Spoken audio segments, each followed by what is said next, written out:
It is your Wednesday night sports delight. Wait a minute. Hold on. There we go. The music's gone. It's your boy Smoooth. It's a platform sports talk show. When it's about sports, it becomes our business, and business continues to pick up. Once again, you see my name on the screen. I am your boy Smoooth. Welcome out to another Wednesday night edition of the Platform Sports Talk Show. As of right now, I'm by myself, but later on, Bunny will be joining me. Stan will be back next week, and we got something special for you next week, so definitely stay tuned to that. But to all those watching right now, thank you very much. Share this stream, whether you're on Facebook, whether you're on YouTube, if you're on Twitter. Share this stream right now with all of your people. We have a big show, a whole lot going on this evening. Not just our show, because you have Cardinal baseball on right now. You know, of course, we here at St. Louis, so we got to rep the Cardinals. We got to keep it local first. Got the Blues playing at midnight. We have NBA basketball, the play-in games going on.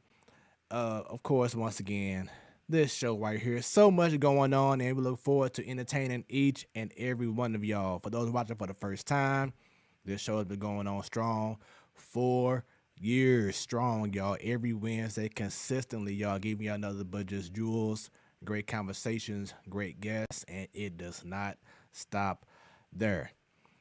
Go on YouTube, subscribe, click on that bell, because anytime we go live, you will be notified on your devices. Hope y'all are having a wonderful Wednesday. Hope it's getting warm out there. Less fall weather, all this rain or whatever's going on, more sunshine, more warmth.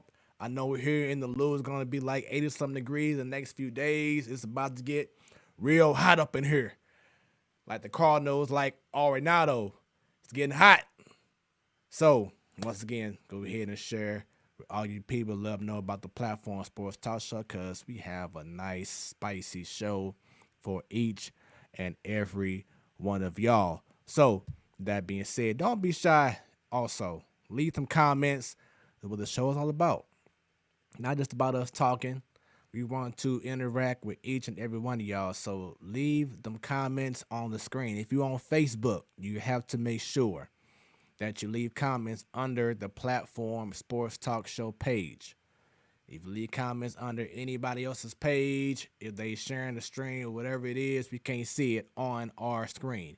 So you have to comment if you are on Facebook only under the Platform Sports Talk Show.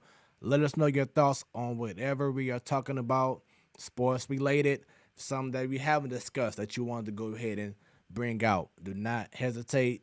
Go ahead.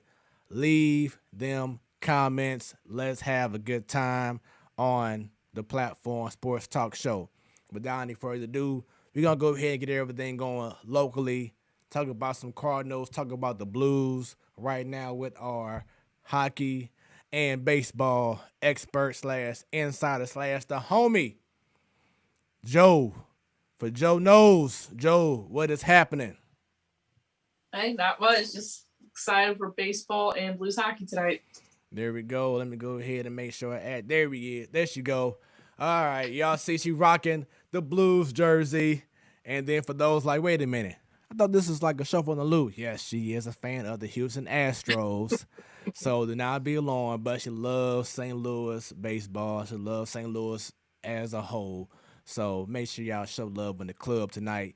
But with that being said, Joe, man, as I said before, it's a whole lot going on in the world of sports. How does it make you feel?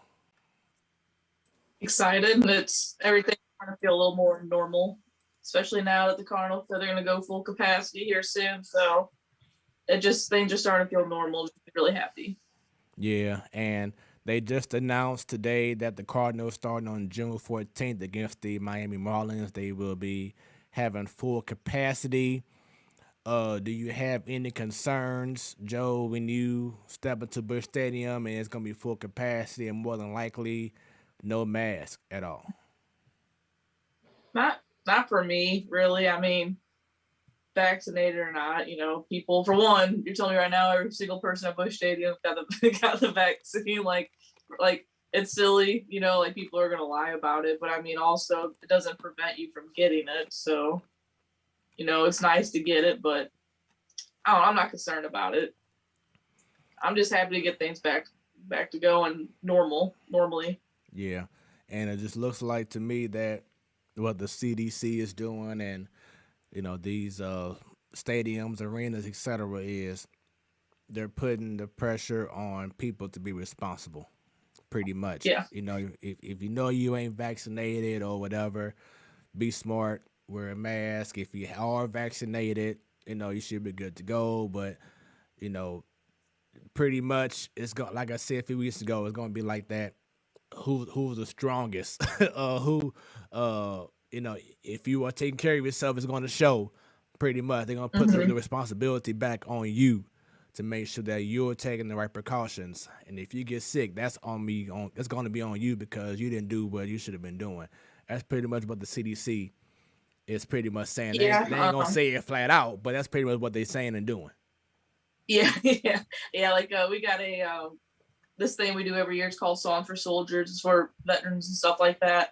But like this year, like they didn't have it last year because of COVID, and so they're having it this year. And pretty much when you buy your tickets, it's like, well, if you get COVID, that's not on us. That's on you. So you got to sign off on that or whatever. Which I mean, it makes sense. But stuff out here has been pretty lenient for the last month or so. But we're still wearing masks, just going in stores because I mean, I don't know. So it's like 50-50 right now in the stores. Wear them, don't wear them, whatever. But we're just playing it safe right now. But yeah, I think it'll be fine out in the stadium and arenas and stuff like that. And I know that you were saying on the pre-show, look forward to be able to take your daughter Mia to a game, and I know you probably gonna be hella emotional when you take that opportunity with her, and you and Brendan, and be a family out in Bush Stadium, and her to be there for the first time when she eventually goes. Yeah, it's gonna be awesome. I mean, like Bush has always been one of my happy places. If I'm in a mood, even just driving past it and seeing the lights on, that's something that just gets me excited. So I'm really excited to bring her there. We actually went out for the first time with her to a restaurant on Sunday for my birthday, and that was even exciting. Just something different. We don't really go out much. We haven't, throughout all this COVID last year, I was pregnant the entire time, and so it's just been different. And the only time we would ever leave is to go to doctor's appointments and stuff. So now everything's just we're getting to breathe a little bit and get out of the house, and now I'm excited to bring her places. So yeah, it's gonna be awesome to be able to experience going to a baseball game with her. Most definitely. So let's go ahead and shift gears to the team that's on your jersey right now. So Monday, we were anxiously awaiting. I think the post has been okay. We're coming in kind of confident because we playing Colorado, not playing Vegas, and then the problem was the game happened. And it was kind of like reality kind of like sunk in a little bit. Now, granted, we didn't have all of our players, in which it was announced today that guys like David Perron and what's the other guy name? Wallman. Yeah, Wallman and Nathan Walker, that they may have been tested incorrectly, so now they are available to play. I know for sure Nathan Walker is not going to play, but Wallman and Perron definitely will, and I know that's going to be a huge boost for the St. Louis Blues. But going to game one, after seeing what happened in game one, has your confidence faded? Is it still the same after seeing what happened in game one after the Blues lost? No, I mean, it's still the same. Like, I don't think we played a bad first period. I really don't. Jordan Bennington was phenomenal. Like he had that 2019 playoff mode going on there for a second. I don't know if it's because there were some fans in there or not, but he had it going. I don't think we didn't play our best, but I don't think we played as bad as we did throughout the year at some points. The O'Reilly line, I think that was probably the worst line of the night. Maybe because DP57 wasn't there, that could have been it. But I mean, I'm excited for tonight. You got to take this game though before you come home. You got to have the series split. And then about the Perron thing, I don't think him or Wallman are back tonight. It was a bunch of people that were noted that they weren't at the morning skate. that weren't on the ice, like a Bennington and Senko and Schwartz, they're good to go. But Prawn and Wallman, I think, are still on the COVID protocol list, but it still seems a little weird and sketchy as of right now. Yeah. Speaking of Ryan O'Reilly, I will say this: just watching that game, because I did watch the whole game. I got tired of seeing McKinnon and Randon. I'm like, man, them guys are some beasts. Like, I see why they on the Avalanche, because it's the damn Avalanche for real. Like, just so much speed, so much skill. And something that the Blues definitely had to work on, and this is the beauty of playing a hockey series and just playing one game. It's the adjustments. So Yeah. I look forward to seeing what Berube is going to do with tonight's adjustment, because you cannot go through a game in which you don't have possession in the opponent's blue zone. You have to be in that zone for a nice period of time. You can't just have this one little shot and it's from far away and then expect to try to catch up to these guys from Colorado. They have too much speed for the Blues to try to catch up. They have to have possession in their zone tonight. And another thing, your best players have to play like your best players. It's like, for instance, we all expect in the playoffs when you see the LeBrons play and Steph Curry's and Giannis and Durant and whoever else, you expect those guys to score at least 20 points a game. You know what I'm saying? 'Cause that's what they do. We need to see them the way that McKinnon, Randon, and other guys were being a force and scoring and making plays.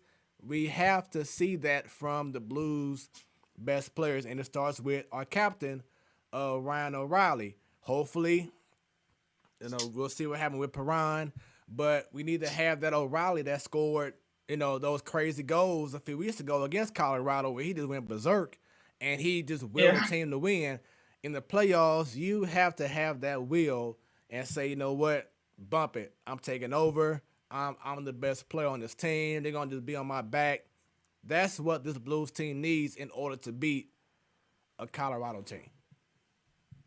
I agree, and I do think O'Reilly, I guarantee he was very upset after that game. He's probably pissed off, and he's going to come out firing. He knows he's the captain. It's kind of like one of those games against Colorado towards the end of the year was, I think he gave the puck over right in front of the net, and they scored, and he was pissed. And then what happened? I think he had a hattie that game later on, So, like, he's definitely one of those guys that can throw your guys on his back and carry the team for a bit. So I do expect to see him definitely bounce back tonight. We just need, hopefully, take this one, go back home tied series, and then maybe Perron's back, maybe Wallman's back. I don't know if Dunn's back tonight or not. I know he was like skating and stuff. He wasn't COVID. I think it was just an injury, but right.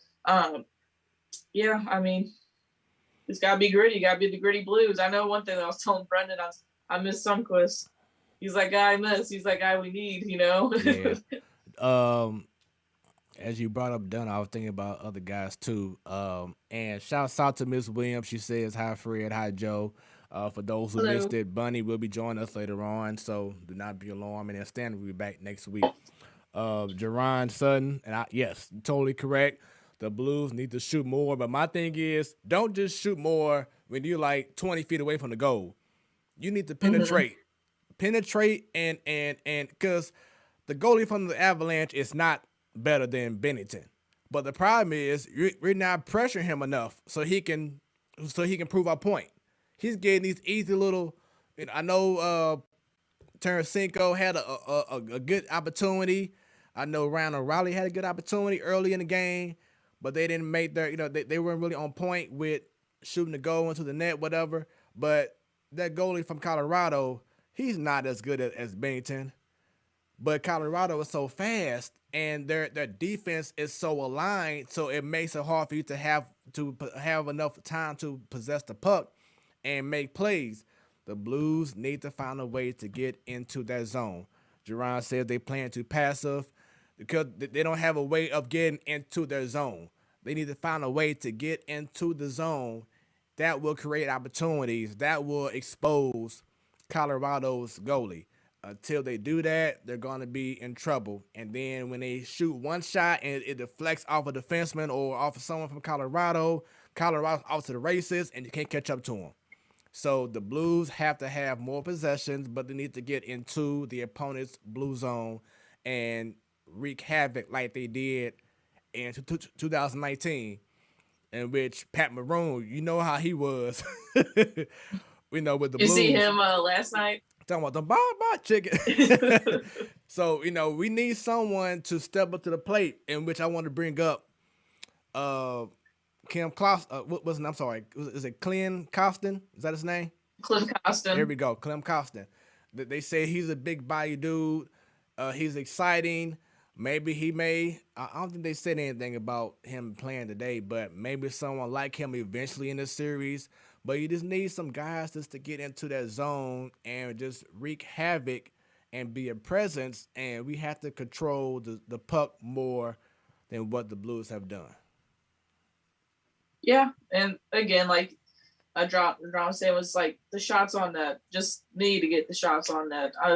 They were like tripled us by halfway through the game, Right, so like, and again, they weren't just like you're saying, from the blue line shooting. These were like scary shots on net. And again, Binnington making everything, like doing everything possible, standing on his head, throwing a toe out, making a save. Like he was doing everything. Right. So you need to pick him up, because that score that doesn't show, like that final score shows that he wasn't good, but he was actually phenomenal. So hopefully we can score some. Not score some, but I almost said score some runs, but score some goals from. I want to see this back in the Lou. There we go. I want to see it too. Let's make it happen. Let's make it happen. So I'm gonna go ahead right now and show the playoff bracket as you see on the screen. I know it's gonna be coming up in a matter of seconds on your screen, Joe. Pittsburgh versus New York, Washington and Boston. Once again, Colorado and the Blues, Vegas and Minnesota.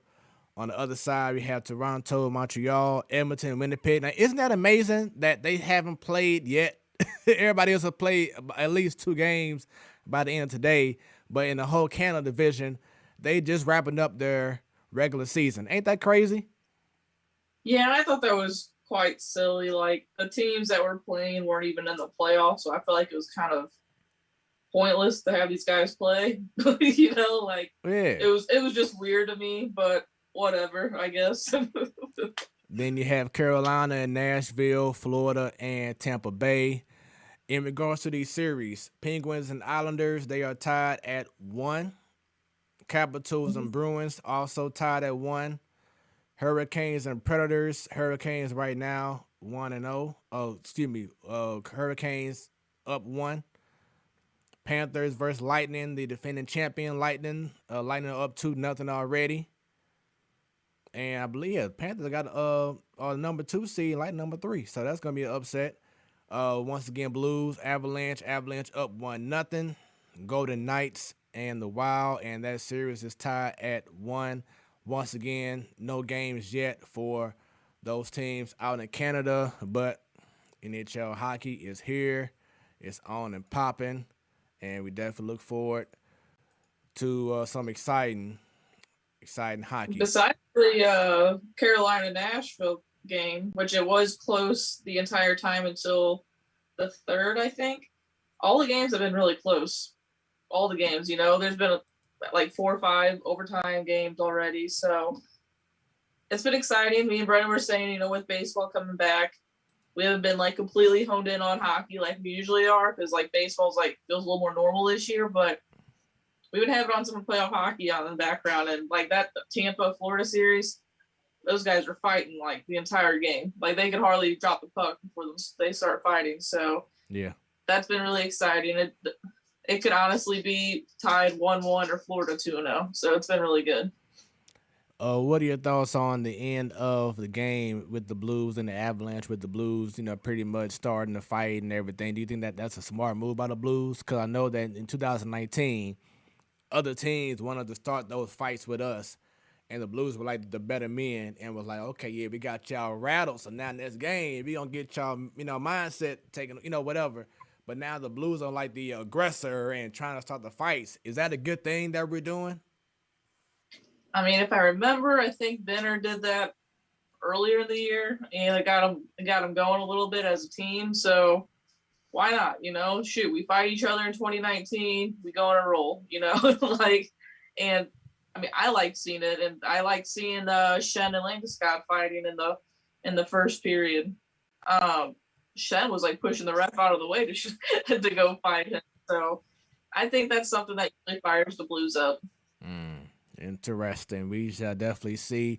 Once again, do not be shy for those who want to comment. Go ahead and comment right now. Let us know your thoughts in regards to anything that we're discussing, or if it's not something that we have discussed yet, please leave them comments.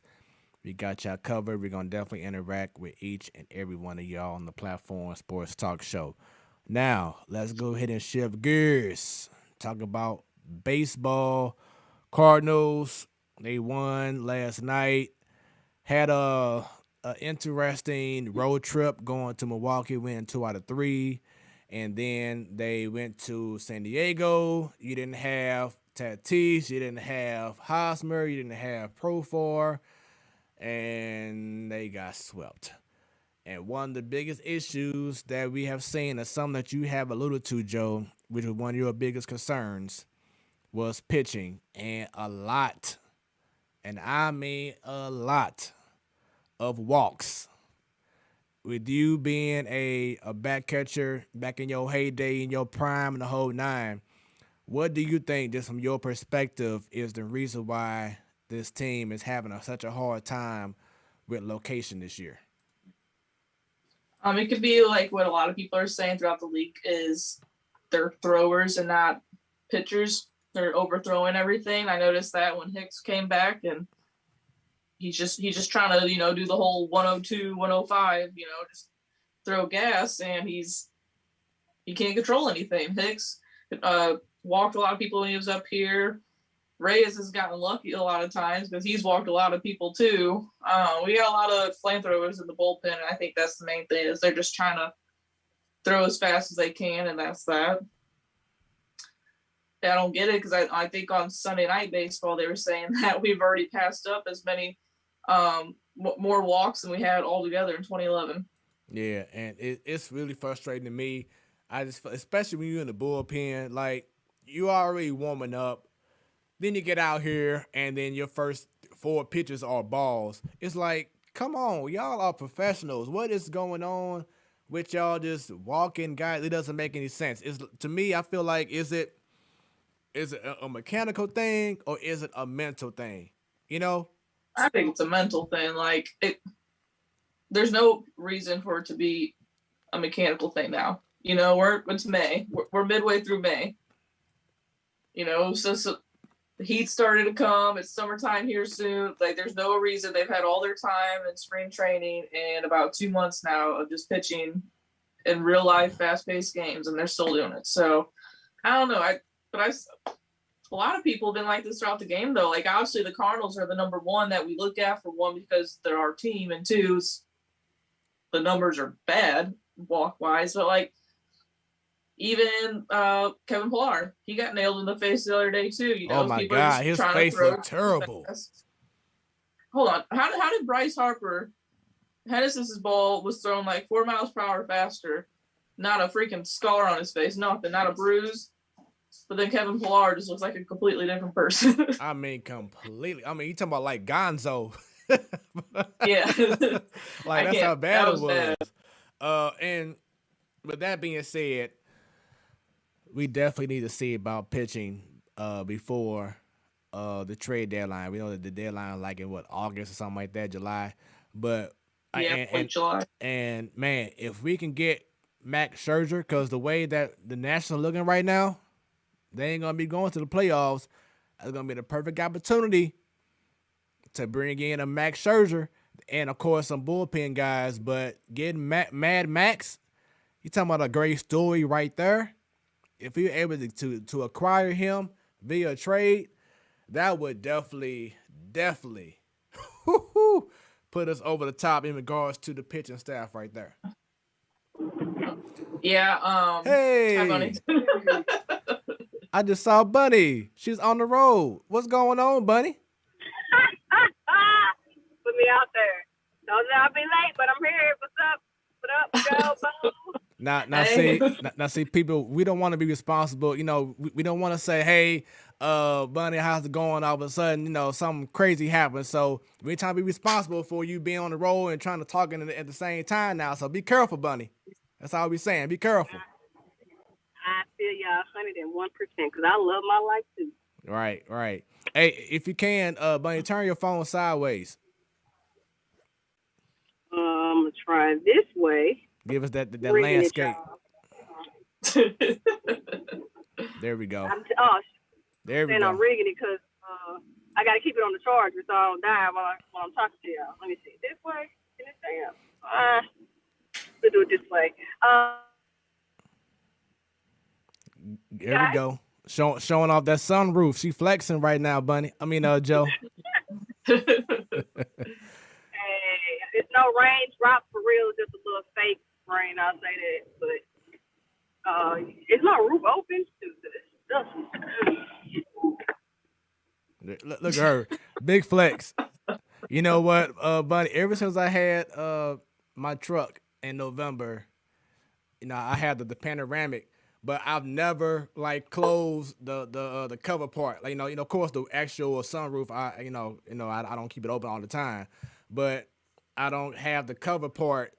I always keep that open so I can, no matter what, I'm always looking up at the sky. I just love seeing it in my vehicle. I don't like to have it closed, whatever. So, hey, I feel you with the whole, you know, panoramic and everything. And by the way, Miss Williams says hi, Bunny.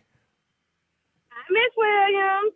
It's not panoramic. It's just a traditional one. I don't have it from front to back, but I got a little paranoia in me. So when I'm done driving for the day, I do close this part because I was afraid, like, if I left it open and a bird or a rock or something dropped on it, it'll crack it and stuff be all in the inside of my car. So I do close that part when I'm done for the day.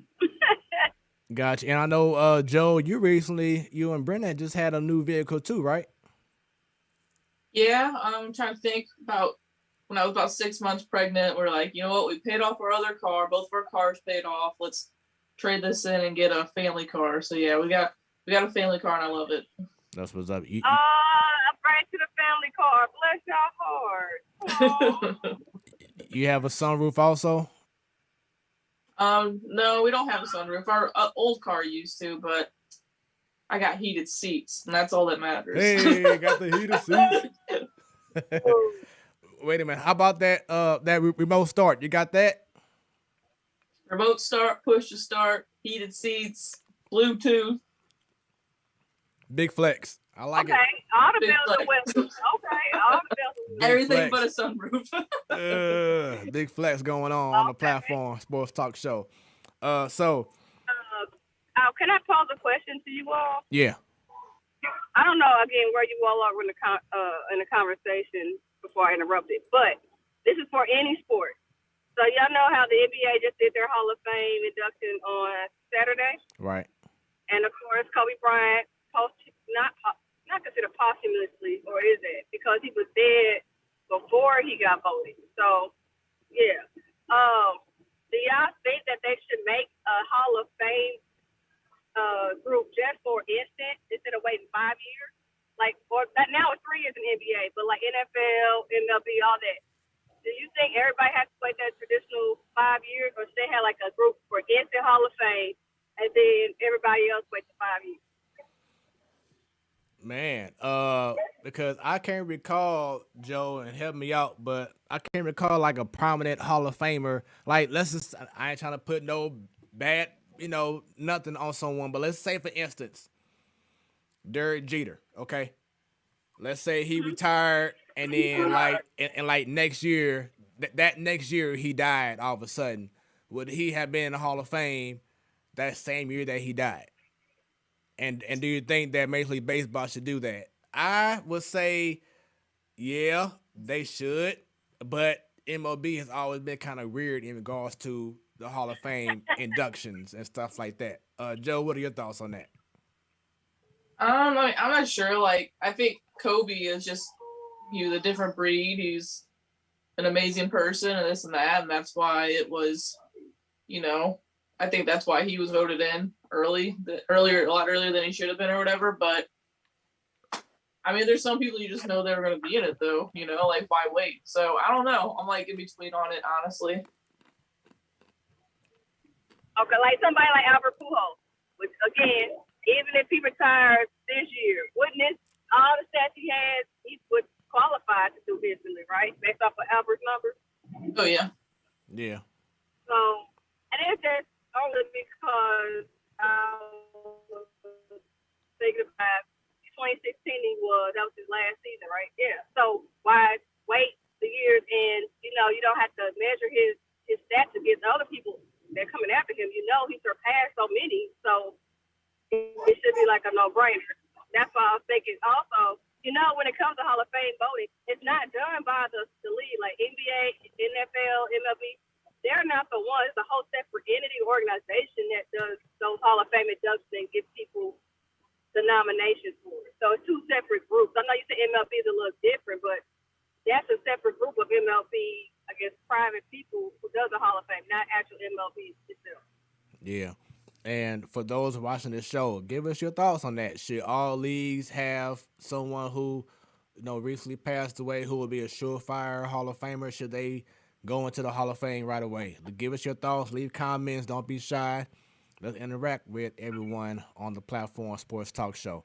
But yeah, I would definitely be in favor of it. I'm just not sure how the league, like Major League Baseball, would do. And I think NFL, they actually did something like that recently. Like maybe when Junior Seau died, I know like right close to. I don't think it was like within the right years, like the normal years, but I think he was put in, like even in wrestling. Certain guys were put in right away, like Eddie Guerrero. He was put in right away. Other Oh, guy, really? yeah, Okay. he was put in right away. Except for waiting a couple years. No, he was like the very next year. He was put right on into the Hall of Fame, or that same year. So hopefully, common sense, prevails over their mind. But like I said, Major League Baseball, they don't show a lot of common sense. It's just like, no, we got to stick to 5 years from now, and then we'll go ahead and consider and stuff like that. Because they still have to have in Major League Baseball, you got to have 75% votes to be inducted. You know, so we'll see. But with that being said, as I have you on the line now, Bunny, as we get into once again Cardinal baseball, just talking about pitching. Another issue that I have been seeing, in which I'm surprised that I'm seeing it as much, especially with someone like Willie McGee, who's coaching the outfielders. There seems to be a lot of communication issues out there in the outfield. Am I wrong? No, you're right. I mean, I feel like it's slowed down a little bit as of late, ever since we've been playing better baseball, and that's part of it. We're not making as many errors out there in the outfield, but I mean, I don't get it. Like, how do we go? We went like with Matheny's last year, worst in baseball in errors, and then we went 2 years with Schilt, best in all of baseball with barely any errors. And then out of nowhere, I mean, maybe it's the mixture of kids that we have in the outfield. I don't get it, but I think once Harrison's gotten back, it's been a lot better. Yeah. He's taken charge of the center. Well, even if is our outfield considered young, like young? Yeah, it is. Yeah. That's majority of the problem right there. And when you go through the ranks of the minor league system, accountability is not there. The same type of fly ball that is being done in the AAA and AA is done in the majors. Now, I don't even think the speed varies. It's really some of the basic stuff on all levels when it comes to defense in the outfield. So they're not being held accountable on their defense. So when they're called up to the majors, whatever they were doing sloppily in the minors, they carried it on, and like I said, they're not held accountable. So that will have to be not on the coaching, the players themselves to want to be better. Like you mentioned, when within his last year, we were like the worst. And Schilt came in, but they brought in Okendo, too, to get our infield together. Our infield errors went down drastically when Okendo came back and shipped them up into shape. So it works both ways, the player and the coaching. But overall, it's just minor league system don't hold them accountable. We had a defense better, so by the time they called up, they will be making some silly mistakes. So they're not hard to correct at all. I mean, but like these things here are things that you was taught when you was in Little League. You know what I'm saying? Just talk up and say, hey, I got it. So, I mean, there shouldn't be no excuse of the lack of communication. It's just you, like you said, Joe, Bader came in and he's saying, I got it. Everybody's out the way. Dylan Carlson needs to do the same thing. I mean, he did like a freaking UFC move to Max Moroff on on ESPN baseball this past Sunday night. It's on the player too and the coaching. But I said it's on the player too. But like I said, you talking about basic communication, that should have been a player. In the minor leagues, you were doing the same thing. How did you go from A, AA, AAA to not doing the same stuff and all of a sudden get to major league level and start not doing no calls or not communicating? That's not that happened overnight. You've been having that happen. I'm telling you, this stuff is not like, oh, I'm in the majors, let me start making mistakes. I don't know what to do. I'm frozen the lights. I don't know how to wave somebody off. You were doing that in the minor leagues. You just got away with it. You were not being held accountable. Or that, it's like sometimes these young guys get up to the majors and they're just trying to impress so much to where that they get in their heads. And I do think that was happening there to Williams because Williams wasn't making the easiest. I hated playing outfield. Okay, like I hated it. But some of those plays that he was messing up, like anyone could have made those. It was just simply just standing underneath the fly ball and he wouldn't make it. So I don't know. I think he's just one of those guys that he just presses too much, gets in his own head, and then it all takes off from there. So I think that's a lot to do with it. I don't know if you saw the mic'd up Harrison Bader and Colton Wong video. Yeah, I saw it. But I like hearing Bader, tell Carlson, you got room. Yeah, just talking to him and then be like, tell him after that, hey, it's okay, just a double. That's it's just a double. Let's get these outs and pep talk on. Like Bader's been in here since 2017 now, so he's kind of like a veteran out there to all those guys, even though he's still just as young as all of them. So I don't know. I really like seeing that. I think the main thing just communication. And keeping with the outfield, because one guy you have not brought up was the guy that I was gonna tweet you, Joe, after he was making some great plays. Like, okay, Joe, do you see now why I feel O'Neal is that deal in the outfield? But then he comes up with that damn play in left field. I'm like, oh God, I can't even tweet it now. I gotta hold back for the tweet. You were thinking positive, and then something bad happened. Oh man, yeah. I'm like, here we go. He's finally showing the full, the full everything, the full arsenal. He's making plays, the whole nine, and then bam, he just misjudged. That's the thing with O'Neal. You're gonna get those week and a half span of like, okay, he can play baseball all around. He can run. He can field. He can hit. And I think I tweeted about it.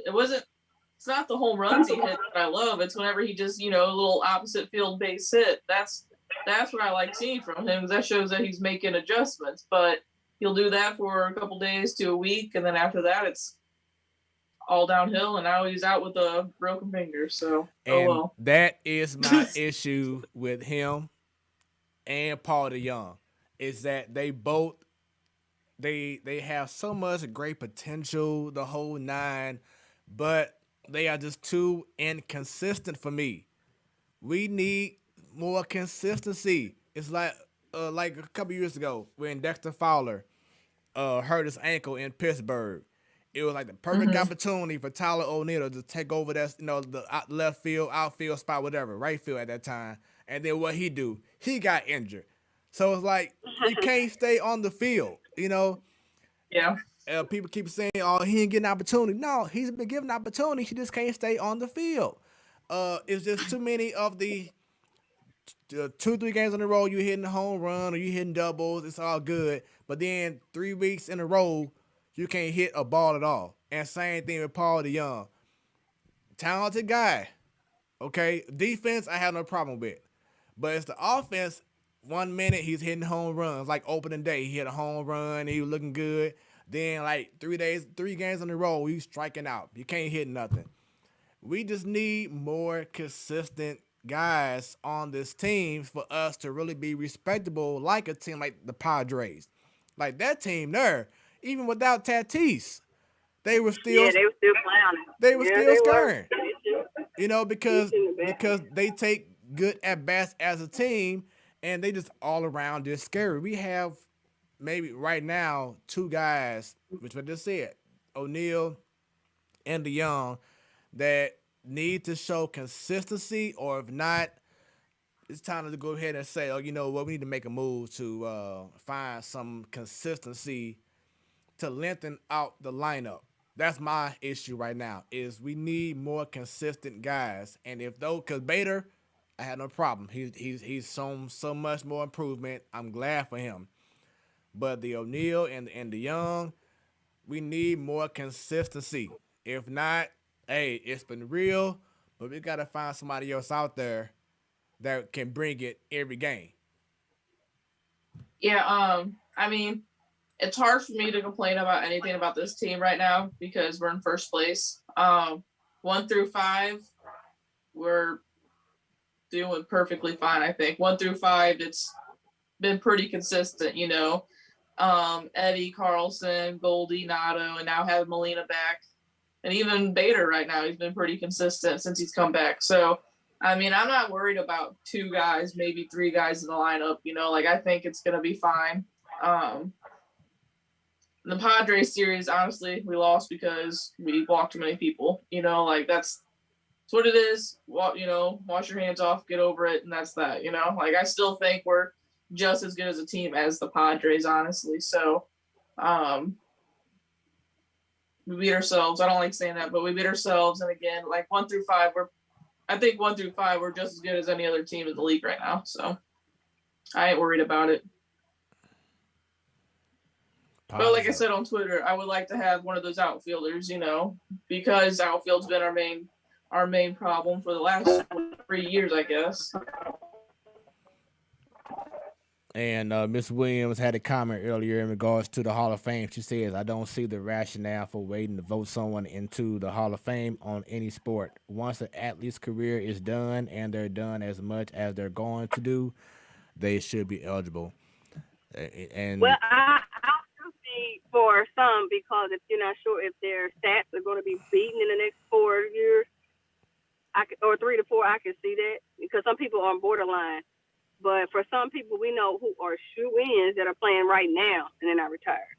So waiting, some people would need that category just to see if their stats will be broken in 3 or 4 years. Other people, like we're talking about from Kobe to LeBron, CP3, and NHL, Sidney Crosby, and some other players, they could come in right now into the Hall of Fame based off with how they're playing now and all the years that other people not so much. So that's why I say you need an instant Hall of Fame and also the quote-unquote traditional wait the 3 to 5 years as well.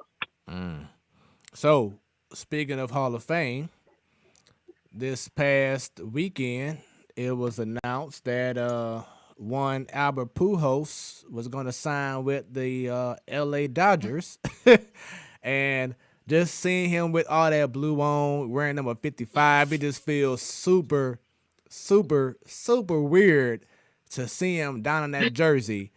He had a base hit RBI in his first game. I'm going to go ahead and say it now. When the Bellingers come back, when Pollock comes back, when Seager comes back, there's not going to be really, to me, any room for him to play when they come back. Now, I do want to add on to it. He did say in his press conference, because the word was that he was complaining about playing time and he wanted to be playing every day and stuff like that. That's what the camp from the Angels was saying. But then on his first interview with the Dodgers, he was saying, no, that wasn't the case at all. I was totally down with being off the bench and, you know, trying to help other guys, the youngsters and the whole nine. So before I continue on, do y'all believe that story that Pujols really felt like that? Or why would the Angels say that he was going crazy because he wanted to start every day and play every day. I mean, I don't see why he would lie about it. Like, he's 21 years in the making now. Like, he's in it, you know. I think he wants to win. So maybe he mentioned something about that. I don't know, but I can't see Albert lying about something like playing time, because his playing time's gone down the last couple of years. So right. I mean, and guess what?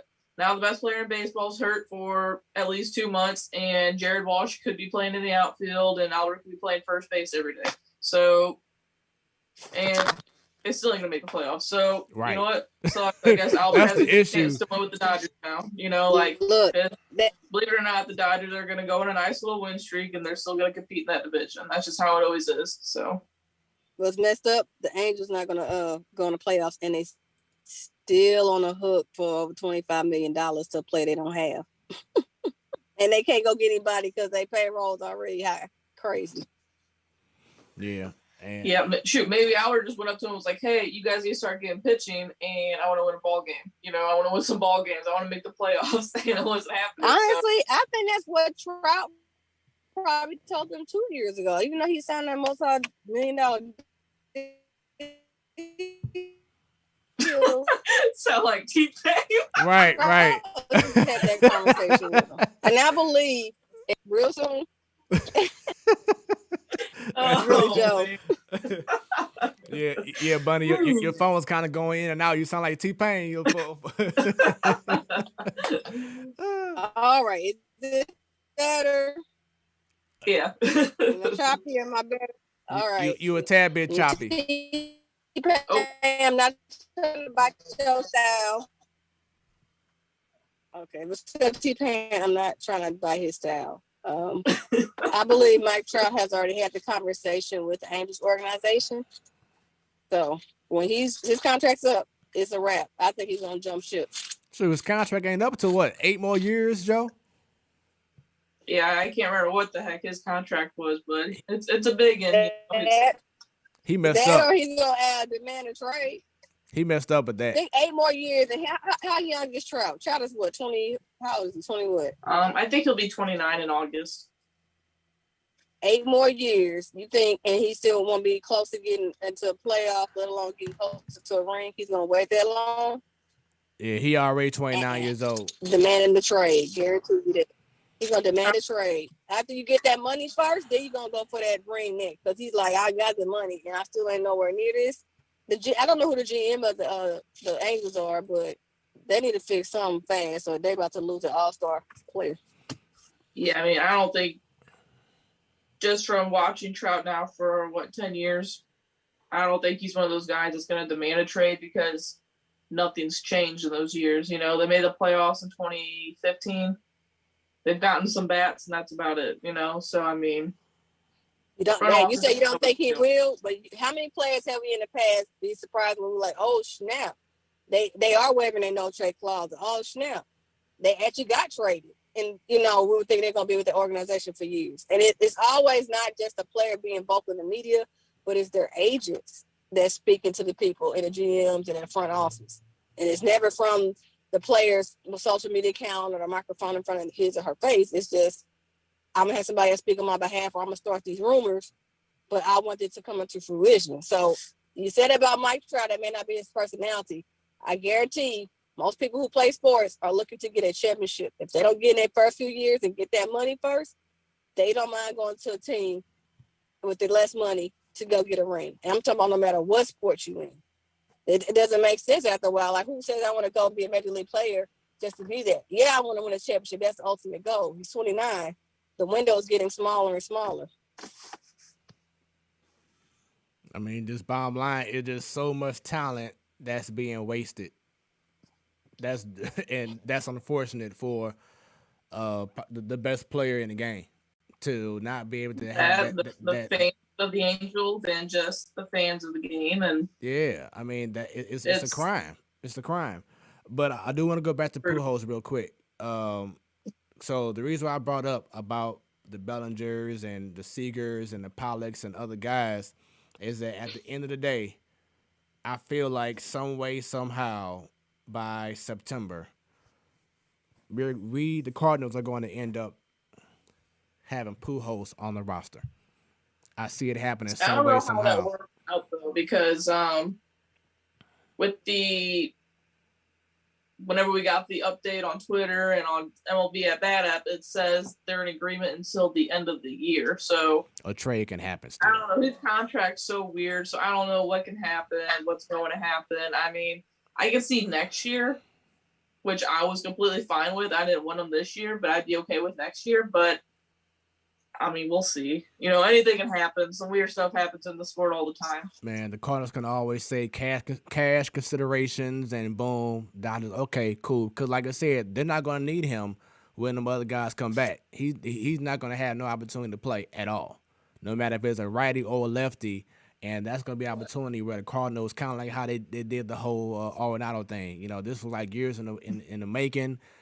Mozeliak, as you find out, was behind the scenes doing some shrewd things, and then boom, made it happen. That's how. I thought it was, sorry. That's how they're going to be able to get Pujols back. Is something like that, something very shrewd. You're gonna be Mozeliak gonna be under in the grass, just hiding, just slithering, and all of a sudden, bam, let's make it happen. So I have a feeling, some way, somehow, we're going to see Pujols playing for the Cardinals getting into the playoff chase. But even if you're talking about cash consideration, it won't be that much because still the Angels are still on the hook for most of that contract. $30 million. The Dodgers. $30 million. Yeah, the Dodgers only got to pay him like $500,000. Exactly. That's why I said the day we can so get the him. Cardinals can pull it off because it's not going to cost them anything in return for real. Yep. That's why I said I have a feeling he's going to still be a Cardinal by playoff time. Miss Williams says. I saw a funny tweet whenever this happened was, oh, so that player to be named later with Fowler was Albert. I saw that too. No. I saw that too. Miss Williams says players whose stats are borderline probably wouldn't get voted in right away, so there would be time to see how they hold up. But if Kobe had been eligible as soon as his career was done, he might have lived to see himself voted in. Yeah, I mean, just like Tim Duncan and Garnett, you know, he would have been still probably in the same class as them more than likely. He would have been in, so he can see it right away. Let's talk about another hot topic that we always have these big discussions about because something always happens in Major League Baseball, and that is the unwritten rule. So as you all know, a couple of days ago, White Sox and Twins, Yerman, Mercedes. It was scored like 15-4. White Sox were up. Speaking of which, Arenado with the RBI. So Cardinals are up now, 6-0 over the Pirates on top of the second. Bottom of the second. Yeah. So the count was 3-0. Twins had one of their position players pitching kind of like how we had Carpenter pitching against the Padres a couple days ago, whatever. 3-0, and Yerman went on and crushed a home run, and La Russa and anyone over the age of 80 were mad as hell because of the unwritten rule. Joe, I know you had a tweet earlier saying TLR is an a-hole. Please elaborate on your thoughts, and then we'll go to Bunny with it. And for those watching, give us your thoughts as well via the comments. I think he's an idiot, but because I don't know, he's going to say those things. Everyone knew that going into it, like him going into it. It's a young, exciting team. You got Tim Anderson, who shows a lot of passion in the game.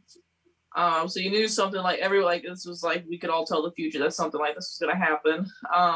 But I was also saying Tingler said the same thing to Tatis Jr. last year, so no one really ripped him about it.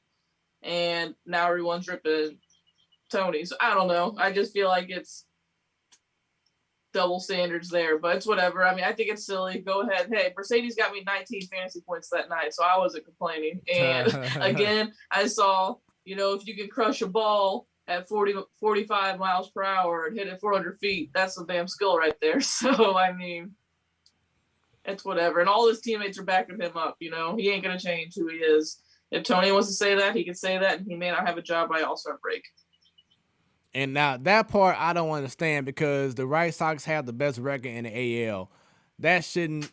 It's different if they were struggling, but they had the best record in the AL. I don't see that being any reason why. And then they said today that there's no issues in the clubhouse, but that should not be a reason why he should be terminated when you have the best record. You know, you're playing to He's doing something expectations. right. You know what I'm saying? Without having Jimenez and Luis Robert, the whole nine, there's no way that he should get fired because of how he feels about that. Now, like I said, for people like him who feels that the unwritten rules still exist and the whole nine, okay, yeah, that's crazy. But to me, my only issue is that apparently, from what they're saying, is that he gave the sign to take the pitch. That's what everybody else is not really talking about for real. Everyone's clamoring over him swinging at it, but if you're being told not to swing, then you're not listening. You're not following directions from what you were being told to do by management. And I think that's where La Russa took offense, was that you were given a sign and you still ignored it. So that's when La Russa, in his own way, ousted him in the media like he did, because he felt disrespected that you didn't follow instructions from what I told you to do. It'd be different if La Russa didn't say anything and didn't say don't swing, and then all of a sudden you do your thing. But if you are being told do not swing and you do it anyway, despise what the manager, well, not to despise, but basically just ignore what you were being told to do, then as a coach, I would be bothered by that because you were given, I get that. Instructions. That's my only issue I have with it. Like I said, if it was different and La Russa didn't say anything and he did it, then okay, boom. But if you are being told do not swing, like for instance, if it's the World Series Game 7 and you down by a run, and the ball, and let's say you are, Yadier Molina, and you're on second base, and it's a base hit by, I don't know, Bader or O'Neal, whatever. And then third base coach tells you stop because you have no chance in hell in scoring a run, but you want to still do it anyway, and you get thrown out. That's going to be a big issue. Everyone's going to clown you. Example was even Arenado, exactly, on that Brewers game. Like, what if the Brewers end up hitting Jack Flaherty like they always do at, I'm gonna still call it Miller Park, because he didn't listen to the third base coach and he was out by a mile at home. Exactly. Like things like that. This is different because it's like a blowout, blah blah. But again, like people said, like I've seen all over Twitter, which I completely agree with, which doesn't happen a lot on Twitter, is like if you got a position player in there pitching, you gave up, like there's no reason for you to be upset about it. This is my question, kind of going back with the unwritten rule, but two things. First, when you're talking about Tony La Russa's mad that what's his name didn't follow his instructions and he did swing, he told him not to. But why does the manager have to go into the media and say that? Because like I said, he took it personal because his own player did not follow instructions. Right. So to me, he took it personal. But how many other times has a player, like y'all mentioned about not listening to a third base coach when they're trying to run home, they should be staying at third? Or how many times has the pitcher coach come out to the mound and tell the pitcher, hey, make sure you just keep on throwing this, and they don't do it? How many times do people go against what a manager says? It happens all the time. This is nothing new. And so my point is, why take it to the media? Yeah, you take it personal when the player don't listen to you. You chew them out, you fine them, you bench them, you do whatever. And you know how if somebody's bench half the time is not a realistic reason, you don't have to sit there though and go in the media. My thing to me, that's petty and personal. NBA does that too sometimes. I'm like, y'all acting like some real girls right now. You got beef, you don't like what the player did, and you say, the media don't need to hear all that. You tuck that player, the team, y'all take all that internal. I don't want to hear all that y'all little bitching of what y'all doing. You mad here and listen. I mean, Parents go through this with kids all the time. They don't go on social media every time their kids don't listen to them. Come on, I'm just saying. The other part though, 3-0, he swung. You said, well, they put a player in there as a pitcher, so he basically gave up. Believing that they didn't. How many times do people run up the score in all these other sports when it's already a blowout? And do people sit there and complain? No. Take your ass whooping like some men, like y'all supposed to be, and quit crying about this. Well, out of respect, F that. Out of respect, don't have a game being a blowout. How about pitch better, play better, or take your L? This is what gets to me. I know you heard sometimes how the players, specifically NBA, talking about the league is softer, these players, da-da-da-da-da. This is the point, even though we're talking about baseball, where I get like, why are you acting like, and then against my females or women, when they talk about acting like girls as far as being catty and that, man up, play, y'all should take your L's, and that's it. This is all like with this new generation. They just cry that stuff don't go their way. They give up so fast. Like, damn, go back and fix it. Play the next game better.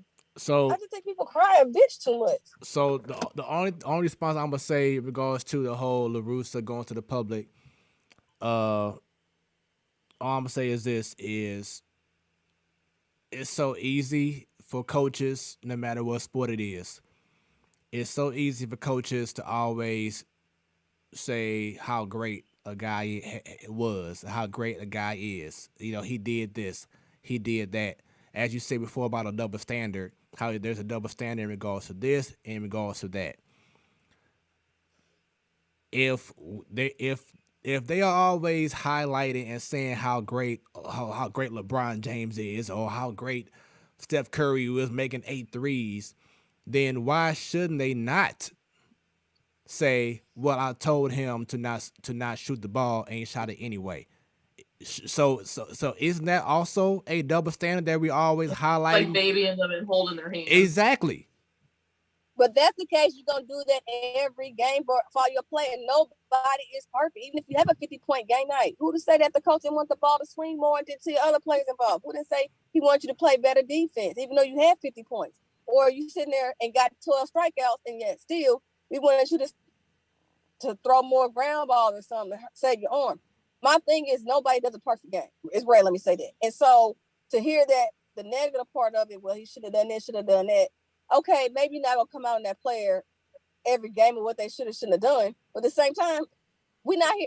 The media, the post game wrap up, we're talking about that game. If you want to mention this person didn't listen to me like I told him to, as a teaching them a lesson because you mad at him. If that's your way, that's your way. But I think it's a bitch move. Sit there and do him in the locker room, bench him, like I said, find him, whatever. It is, to me, you add fuel to this fire, because now what y'all talking about? There's no issue in the locker room now. How did all this come out? Because one play they listen to what a coach says. The coach going to meeting and tell him he shouldn't have done it. And now we got some extra drama. Like, wait a minute, what the hell is going on here? This could have been easily prevented. All right, second example.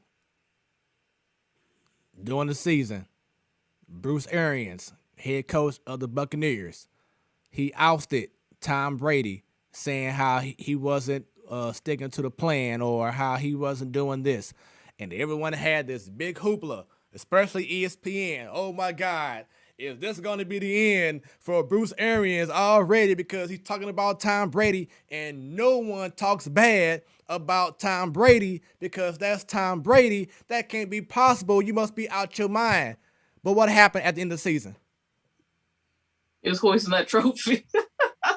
he's got another ring coming. So does that mean that when you said it's a double standard, so does that mean you said, oh, anytime you're praising a player a lot, or a player gets a lot of praise, that you also should have to speak negative to him in the media? Mind you, it's getting done behind closed doors. Y'all know this. This is always happening, from Tom Brady's to the Patrick Mahomes to whomever else. Well, you keep saying that, but we've seen players rip their managers on social media as well. One of them's Yadier Molina. You know, like he's ripped Matheny on there. Exactly. Tim Anderson was ripping LaRussa. You know, and so I mean, that, to me, they shouldn't do it either. It's your prerogative, but you should. But think about it. Who was looked at a leader more? Your manager's supposed to, well, I shouldn't say look at a leader more. The general thing, how it is, you keep your players happier than your manager. Why? Because fans come to see the players play, not a manager manage, or come to see players play, not a coach. So Bruce Arians is gonna go before Brady. Molina is gonna stay before Mathena's gonna leave before Molina. Yeah, that's just how it works, and it makes sense. Of course, it's cheaper to get rid of one person than a whole team. But does that mean that the player is right for outstanding manager? And no. But I'm again, if this was going on, like when what's crazy dude? Not Le'Veon Bell. What's the running back that got a chance at the Bucks? They crazy, mental issues. Oh, you talking about Antonio Brown? Antonio Brown, perfect example. This you said say clown. He's somebody that should have shut his mouth too. Like, dude, what are you doing? But he got mental issues, unfortunately, and you can tell from his behavior. But the point is, he should have been blasting out from his agent to the coach to the head office. I know sometimes people do that to get attention and think things will go their way. That's not always true. But he shouldn't have done that either. But again, people rather see him act the fool rather than seeing the coach over there talking bad about him. Just saying. So, all right, the last thing before Joe will let you go, in regards to this issue with LaRussa, and for those tuning in, once again, thank you for tuning in to the Platform Sports Talk Show. Our special guest will be joining us very soon, so share this post right now with the peoples. In regards to the media wants to know pretty much, like in court, both sides of the story. And that's what LaRussa is doing.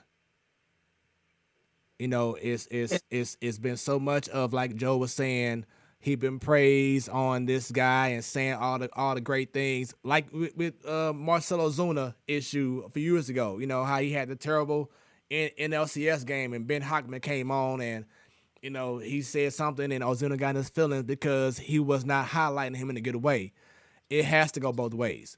That's what I'm saying. That's what the media wants, is they want to get as much information, get both sides, because LaRussa doesn't want to be seen as a guy who doesn't want a 3-0 pitch to be done without giving his side of the story. He wants to explain, no, this man disregarded what I told you to do.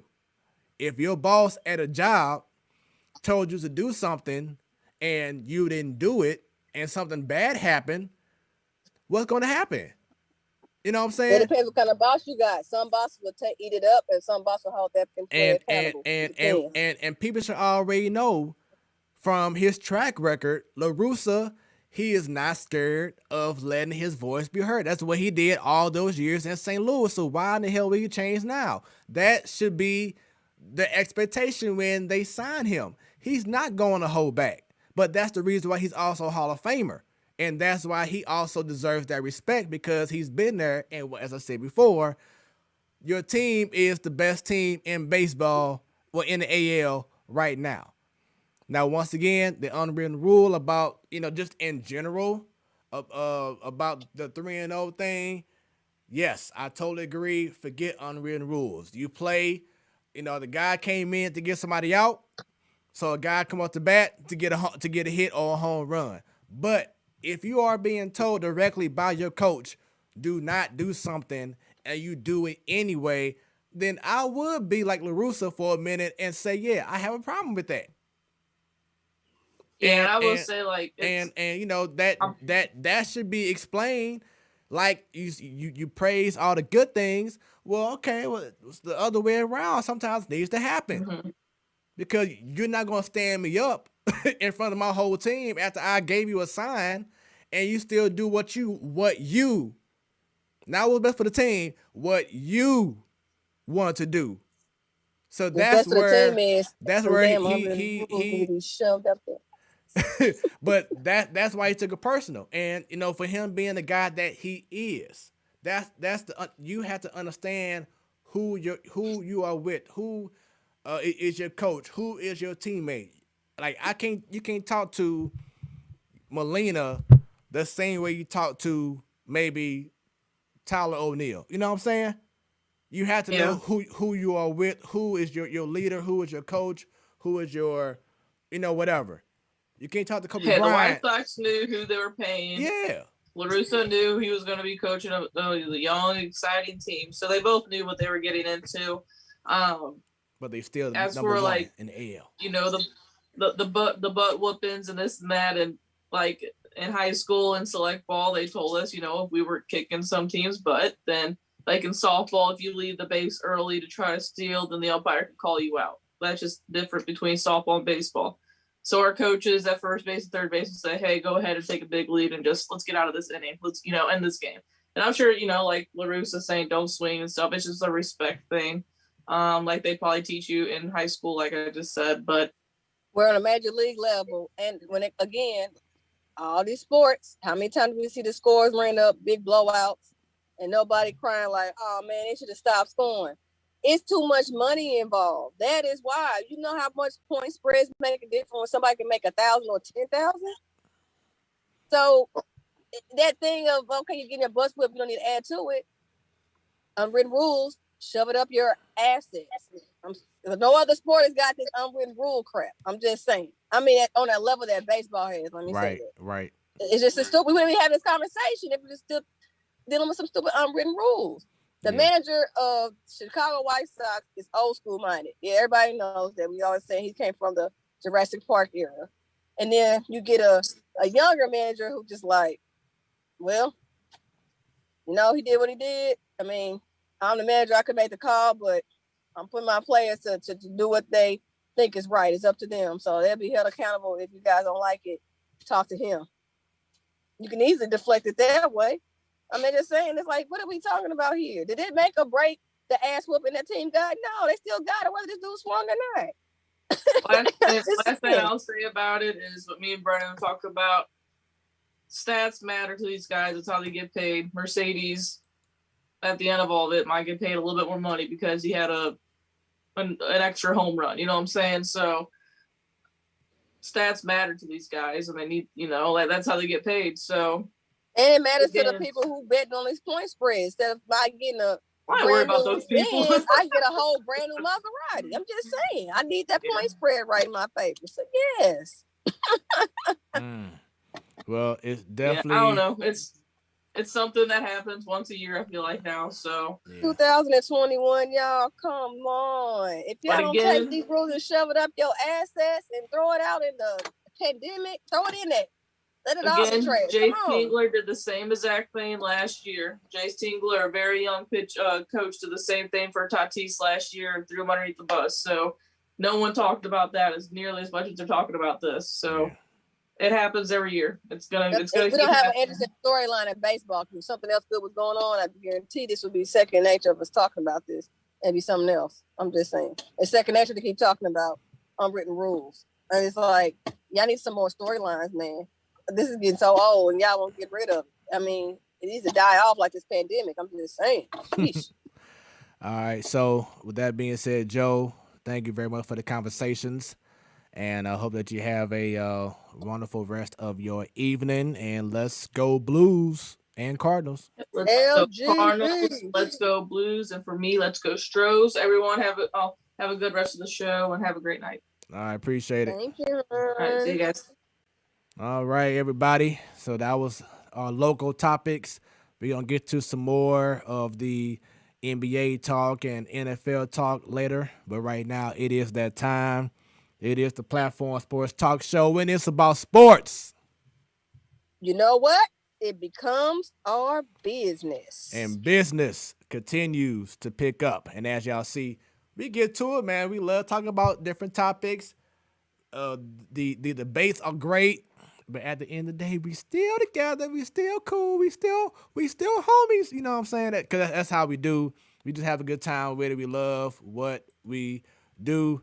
And without any further ado, y'all, these last 2 weeks in St. Louis, in Missouri, should I say, in the state of high school football has been amazing. Kind of like an NBA trade deadline, etc. It's just been crazy.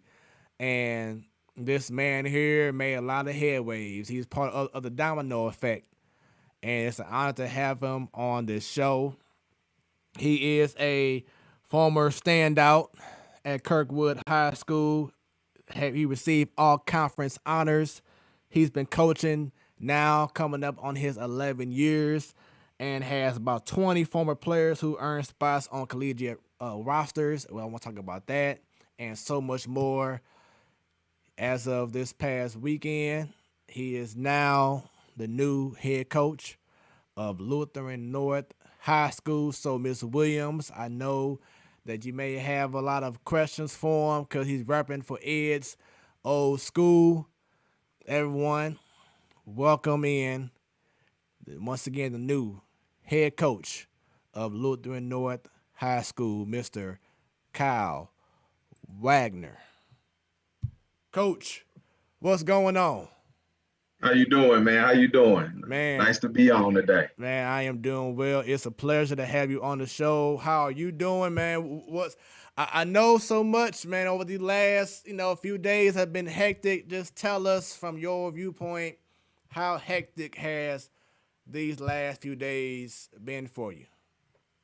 Well, it's been incredible because with me bouncing around a little bit, I'm still handling some recruiting for different programs and different kids, and trying to make sure that my kids that I coached all get placed and get opportunities at the next level.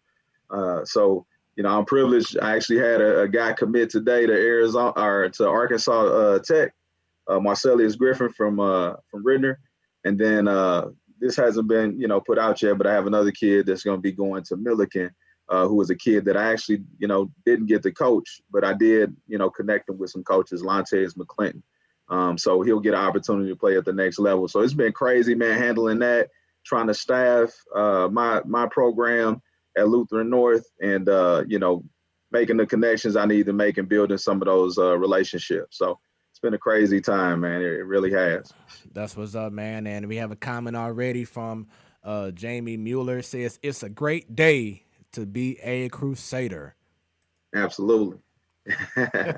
Absolutely. So I saw, yesterday, that you had the official press conference and you was able to speak in front of alumni, in front of parents, and of course in front of your players. How did that go? And just with you observing the room before, during, after, how would you say everything went for you yesterday? I think it was phenomenal, man. After I finished, a few of the kids reached out to me, and they just told me they were ready to run through a wall. When I first came in, I think, like anything else, man, there was some uncertainty with Coach leaving and going to DeSmet. A good friend of mine, Coach Reid, and the kids, man, some of them know me already. Like, I've been in that building. I've been a part of some huge wins and some great seasons. And so some of them were happy to see me back. But we also had some kids that, I haven't gotten to build relationships with. So they were kind of uncertain. And I think that, what happened yesterday kind of calmed some nerves of them and parents, and let them know that we're going to be headed in the right direction. So yeah, man, it was incredible, and it felt good to be back home. Now, over the last few months, I'll just say within a year, you came from being at Ritenour, then looks like something abruptly happened in which you then moved to Sikeston. Then, of course, once the big domino effect happened from Coach Reid leaving Lutheran North, going to DeSmet, then boom, you took over there. Did you? Of course, you can't just foresee this, but that's a whole lot of moving within a year. Did people start seeing you differently? Like, okay, this guy has moved more than freaking, whoever else in the span of a year. Was that kind of overwhelming for you? What do you feel you were getting from people that saw you move from 3 different spots within a year? Yeah, I think like anything else, man, people, if like you have a perception and then you have reality, I think as far as perception goes, it's like, man, he's there, then he's there, and he's there. But when you actually in it, and you understand the reasons behind the different moves, what you find out is that, at the forefront of everything that I did was, 1, my family, 2, my kids. When I say my kids, I'm talking about the athletes that I coach, and that I would have been coaching. So, just to kind of break everything down, and I never want to throw anybody under the bus or anything like that. But, my move originally from Lutheran North to Ritenour, it was a move up. I was becoming the head coach. Okay. My second move, with Ritenour, there were some things that, throughout the time, it was the pandemic, a lot of craziness going on. And so the way that we navigated some things during the pandemic caused me some issues on things that normally I would get accolades for. Having college coaches come meet with kids end up being an issue. Things like that, things of that nature. And so I was actually on quarantine, and I got a call from, Sikeston, and was like, we would love for you to, we've heard about you. We followed you. We would love for you to give us an opportunity to, pitch something to you and you go for this job. And so a lot of people are like, man, were you going out and applying and doing it? And really, everybody's reached out to me, first to extend a hand. So I kind of went through the process, man, and Sikeston, man, they came with everything. You're talking about just an incredible situation from the youth, having your program from the time that a kid is 6 all the way up until they get to high school, running your stuff and all of that. They had that in place. They had a tremendous amount of support from the parents and the families. And then, they were willing to, make a position in the building for my wife. And, it's just a bunch of other stuff behind the, scenes where it was like, man, this would be a lot to turn down. But I did go back and Ritenour had an opportunity. And I tried to leverage what happened, and what I was offered, in Sikeston to try and make the situation at Ritenour better for the kids of Ritenour. And the middle school program was not funded. It wasn't funded. It hasn't been funded for a long time. My kids in the Ritenour School District were paying $200 to try to play football. And if you know that district, you know that area, you're asking too much of our families, okay?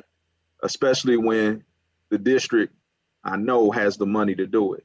And so I seen it as an opportunity to make it a better situation for the kids in that district so that more kids can participate in sports. Because what's happening is I end up with 7 or 8 kids that are actually able to pay. And so your numbers are low.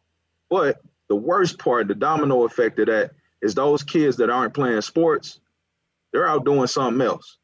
They out in the streets. They out doing that. And so then we get them to the high school. I tell you this, you talk to anybody, man, and they'll tell you. Inside of that building at Ritenour, man, it's some of the most incredible athletes that's walking that'll never touch a football in the state. They'll never touch a football. And so we're losing those kids at the middle school level because we weren't funding our own kids and taking care of our own, And so for me, I stood on the table and I said, I need the middle school program funded, and I need, this, my pay. And so they had a timeline. I had a timeline. Our timelines didn't match up. And so I was headed to Sikeston at that point. What intrigued me about Sikeston beyond just the families and all of that was there was a African-American male that was the superintendent. Okay. There was a African-American woman that was the assistant superintendent. There was an African-American athletic director coming in. And so for me, I'm like, man, this is looking like this is a place that's trying to move in a direction of being more diverse, and I can bridge gaps there, which anybody that knows me, I'm all about trying to bridge gaps, whether it's with the police departments and the Black community or whether it's with the Black community and the white community. I see that as my ultimate purpose, right? And so I saw it was a lot of work for me to do down there and what I love to do. And so that started happening. And what I didn't know at the time was there was a lot of things behind the scenes that were going on from a political standpoint. And so the things that I were promised started falling back and being like, oh, well, we're not going to do that. And, Yeah, we said we were gonna do that, but we're not gonna do that. And so Lutheran North came open, man, last second, and I was the guy. And to be honest with you, I never made a decision. I didn't have to make a decision. Sikeston reached out to me, somebody that was an important person, and they said, with what's going on behind the scenes, it's going to be best for you to take the Lutheran North job, because they knew that I wouldn't be, fully supported because of some issues that were going on behind the scenes. And so a Sikeston official told me to take the Lutheran North job. Wow. You know what I'm saying? And so you knew was who knew you. Yeah. And so to everybody else, it looked like, man, Lutheran North just came open and he the foreman and he jumped on it. Man, my wife resigned from her job up here. I moved. Our stuff is still in Sikeston. I paid thousands of dollars to have our stuff moved down there. We still got to go pick it up. I'm staying with my in-law. I'm in my sister-in-law's house right now. So I had already been like, that was a done deal, and so when all of that stuff transpired, man, I just said, you know what, this is God's plan. I'm supposed to be in this place, because the things that had to take place for me to be here is just extraordinary, right? And then ultimately, man, and this is just what I, believe, Sikeston, some people are like, well, Sikeston's never going to hire another black coach. They end up hiring a black male, younger male that actually deserved the opportunity. He deserved the opportunity. He was doing things in the community that was phenomenal for those kids there. And he would get those African-American kids back invested in the game of football. And so it was my job to go in through that interview process and beat out the guys from Tennessee and Arkansas that got state championship rings, because I had the ability to go in and speak and basically beat them out for the job. And if it was him, maybe he wouldn't have been able to do that in that moment, because he is a younger guy. And so it was really my purpose to go down there and do that, and then open the doors for him and for him to be put in position. Same thing at Ritenour. When I left Ritenour, a guy, Ronnie Perkins, got an opportunity. And Ronnie Perkins been trying to be a head coach for quite a while. I mean, he's been coaching for over 20 years and nobody gave him a shot. And so I had an opportunity then to say, you know what, this is the guy that you should go and get. You know what I'm saying? And he gets an opportunity. So in the grand scheme of things, everything worked out to me. I feel like now it's 2 more African-American males that get an opportunity. Mm-hmm. You know what I'm saying? And that's the way I look at things. But yeah, this last move, man, that was decided by Sikeston. And I'm thankful at this point that, at the age of 33, I get to take over such a prestigious program, man, that aligns with who I am. So yeah, it's been a wild ride, but everything was, meant to be. And one of my big sayings is just we end up where we're supposed to be. And so for everything that transpired over the last year, man, like for me to end up back in this spot is incredible, man. It's a testament. So I'm forever thankful for the person that reached out to me and let me know what was really going on, and really at their own detriment possibly told me that you need to go ahead and do that for you. Yeah. And I'll forever be in debt to that person, and that person always be on my reference letter. So, it don't matter. People be like, man, the streets is stark. At the end of the day, if I ever need anything, I know that he's got my back. Yeah. Dang, Coach K-Dub, you done told the whole interview in about 10 minutes. Man, hey, man. He came in hot. I love it. He came in. Let's go. Hey, I got receipts too, baby.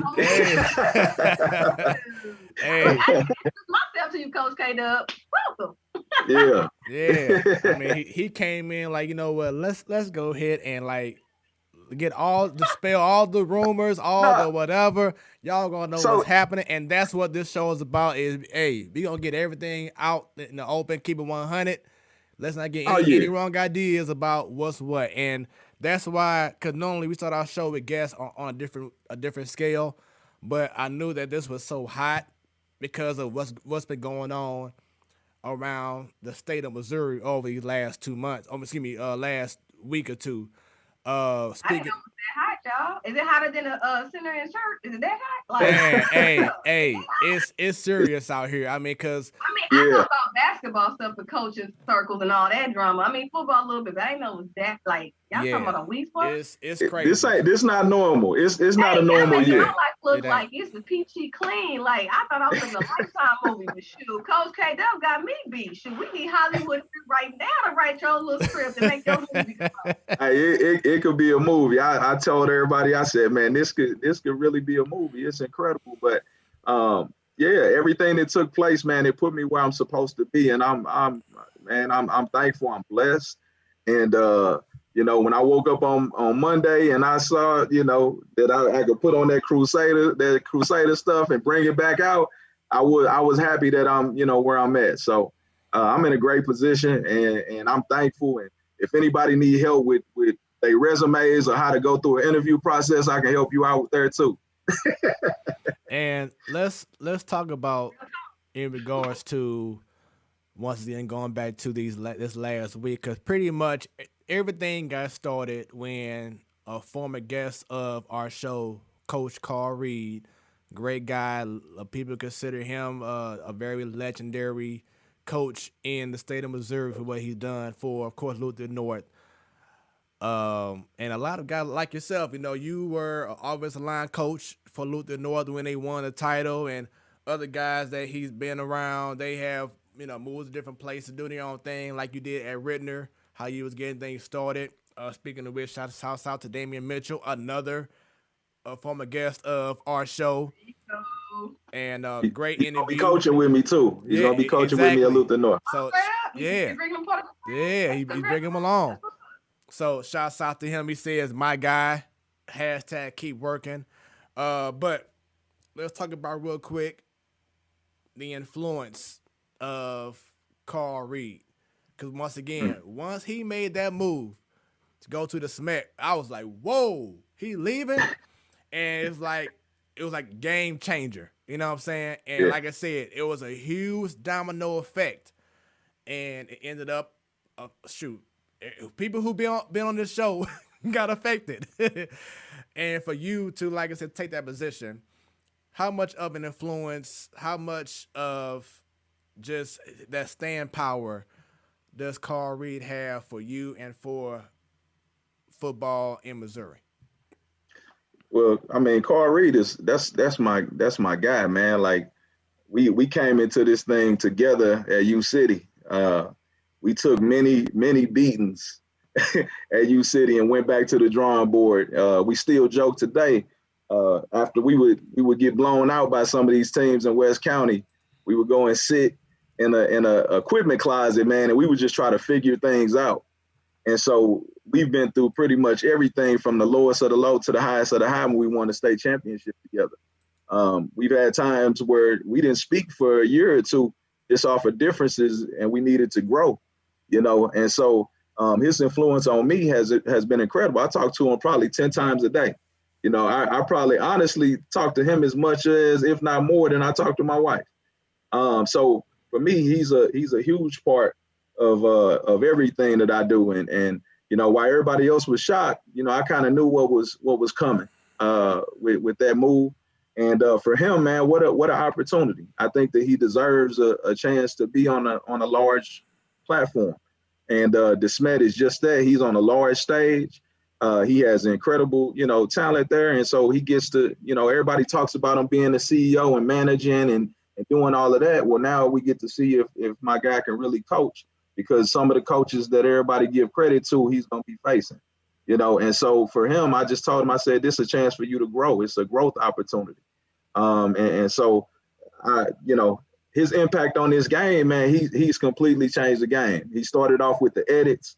He started off with the hashtags, and eventually guys that were turning them into Misha, when he first posted it, they started doing it, you know, and now it's part of the game. You got to be able to do it. So we've always credited ourselves on being innovative and pushing the envelope. And so we're going to continue to do that. And people be like, man, ain't y'all kind of like, now ain't y'all going back to back on kids and coaches and all of that? Aren't you kind of competing? And we're going to compete. But at the end of the day, man, that's like my brother, right? And so, like I said, he has been instrumental to this game. And he's changed the game here. you know. And then the recruiting, oh man, when it comes to that, everything that I do, I learn from him. So I'm thankful for him, and a lot of coaches here should be thankful, you know, for what he's done for this area. And I know the kids are thankful. And for those watching the show for the first time, thank you very much once again. If you are leaving comments, because I have a feeling that there are probably some comments out there, maybe under Coach Wagner's page, you have to leave the comments under the platform Sports Talk Show page so then we can see it on the screen and we can interact. I'm pretty sure there's a lot of people saying some good things about them, some stories, whatever it is. Do not be shy.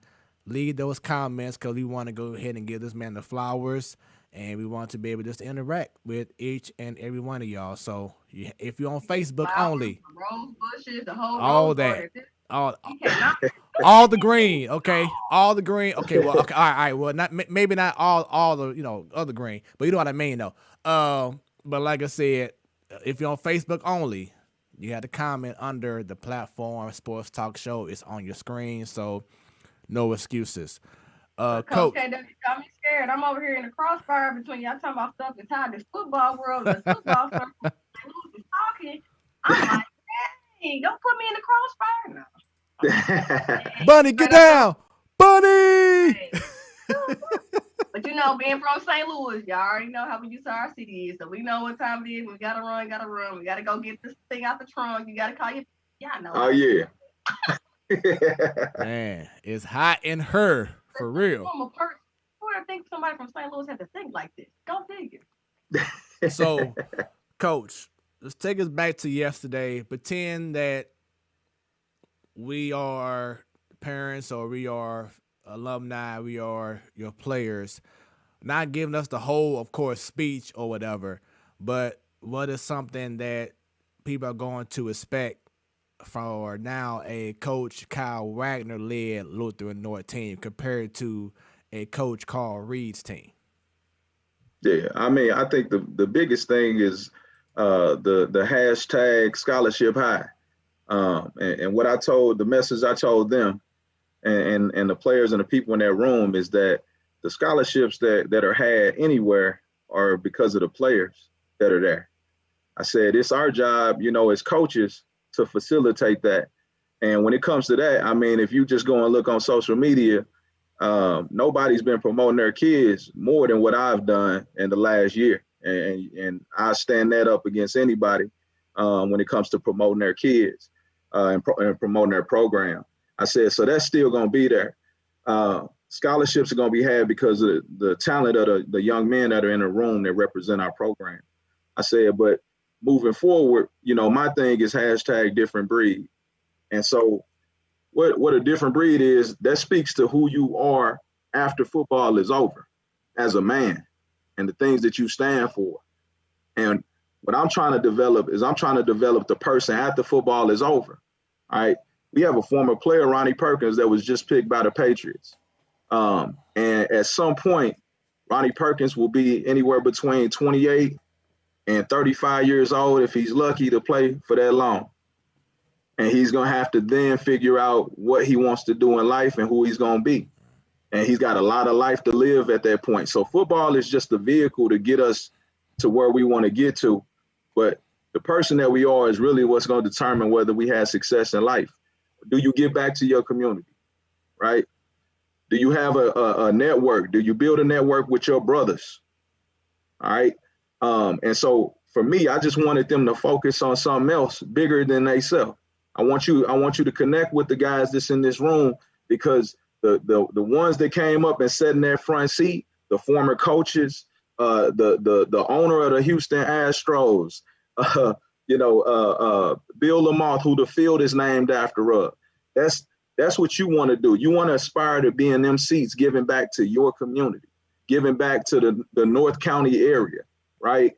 And so I just told them it's about being a different breed, because that takes somebody different. The majority of people in culture tells us that it's about us right now. And so we want to build a counterculture to that idea of scholarships and it being about that. And we still going to get scholarships like everybody else, and we still going to get to the next level like everybody else. But when that's over, we're going to be better than everybody else, and we're going to still continue to succeed and continue to win in life, because we build in champions, and champions, that carries over into everything you do, you know. So being a great husband, being a great businessman, being an entrepreneur, all of those things are important. And so it's about teaching the whole kid and not just the sports side of the kid. And I think that's where we got to start to go with this game, because we're starting to lose steam and we're starting to lose players from playing this game. And it's a beautiful game that can change lives. It changed my life. I wouldn't be here if it wasn't for this game. And so just giving the game the respect that it deserves, man, and then using it to reach our youth in the future. And that's the message that I sent to them. And I told them, you know, whoever's standing behind me when we get to the South Side to play St. Mary's in that first game, I want you to understand that you're a different breed. And it ain't nothing that nobody in this state can do about it to stop you. Man, I love it. Bunny, I love what he is saying. It reminds me of when we had Coach Counsel Martin from Mizzou on, and just the passion, the intensity that he showed, the seriousness, you know, makes you just want to, you know what, Coach, I know I'm like, you know, almost hitting 40, but if you need a tight end, wide receiver, you know, you know what I'm saying, that's what's up, you know. And I do want to ask this question, because you brought up, well, you didn't bring up yet, but like East St. Louis football, you know, they have a national ranked schedule. You know, they are a hotbed. They are a team that football team. You know, Coach Sunkett. Do you feel Lutheran North is going to be on that same level like East St. Louis? How would I? What type of competitor would I be if I said no? Absolutely. I feel like Lutheran North, with me at the helm, is going to be the best program in this state, and I believe that. And I'm not chasing guys that's doing it right now. The guy that I'm chasing is Larry Walls, who coached Sumner, won many championships, and did it the right way, and molded our young men into being young men that came back. And many of those guys are still coaching today in youth football and at this level. He learned from Tony Robinson, a great, probably the greatest coach of all time from Grambling. And so that's what I'm trying to do. I'm not chasing anybody right now. I'm trying to chase that level. I'm trying to get championships like that, because I feel like when you build champions, you know, they go on into life to be successful in everything that they do because of what it takes for you to win a championship. The type of dedication you have to have, the commitment, the ability to sacrifice, all of those things are things that make you better at business. It makes you better as a spouse. And so that's what I'm about. I think that Sunkett runs a great program, and he has, you know, great players there. And I have friends that coach there. But I'm chasing Larry Walls. He's the one that for me is great because of how he went about his business, and he got it done, and he taught our young men how to be men. Wow.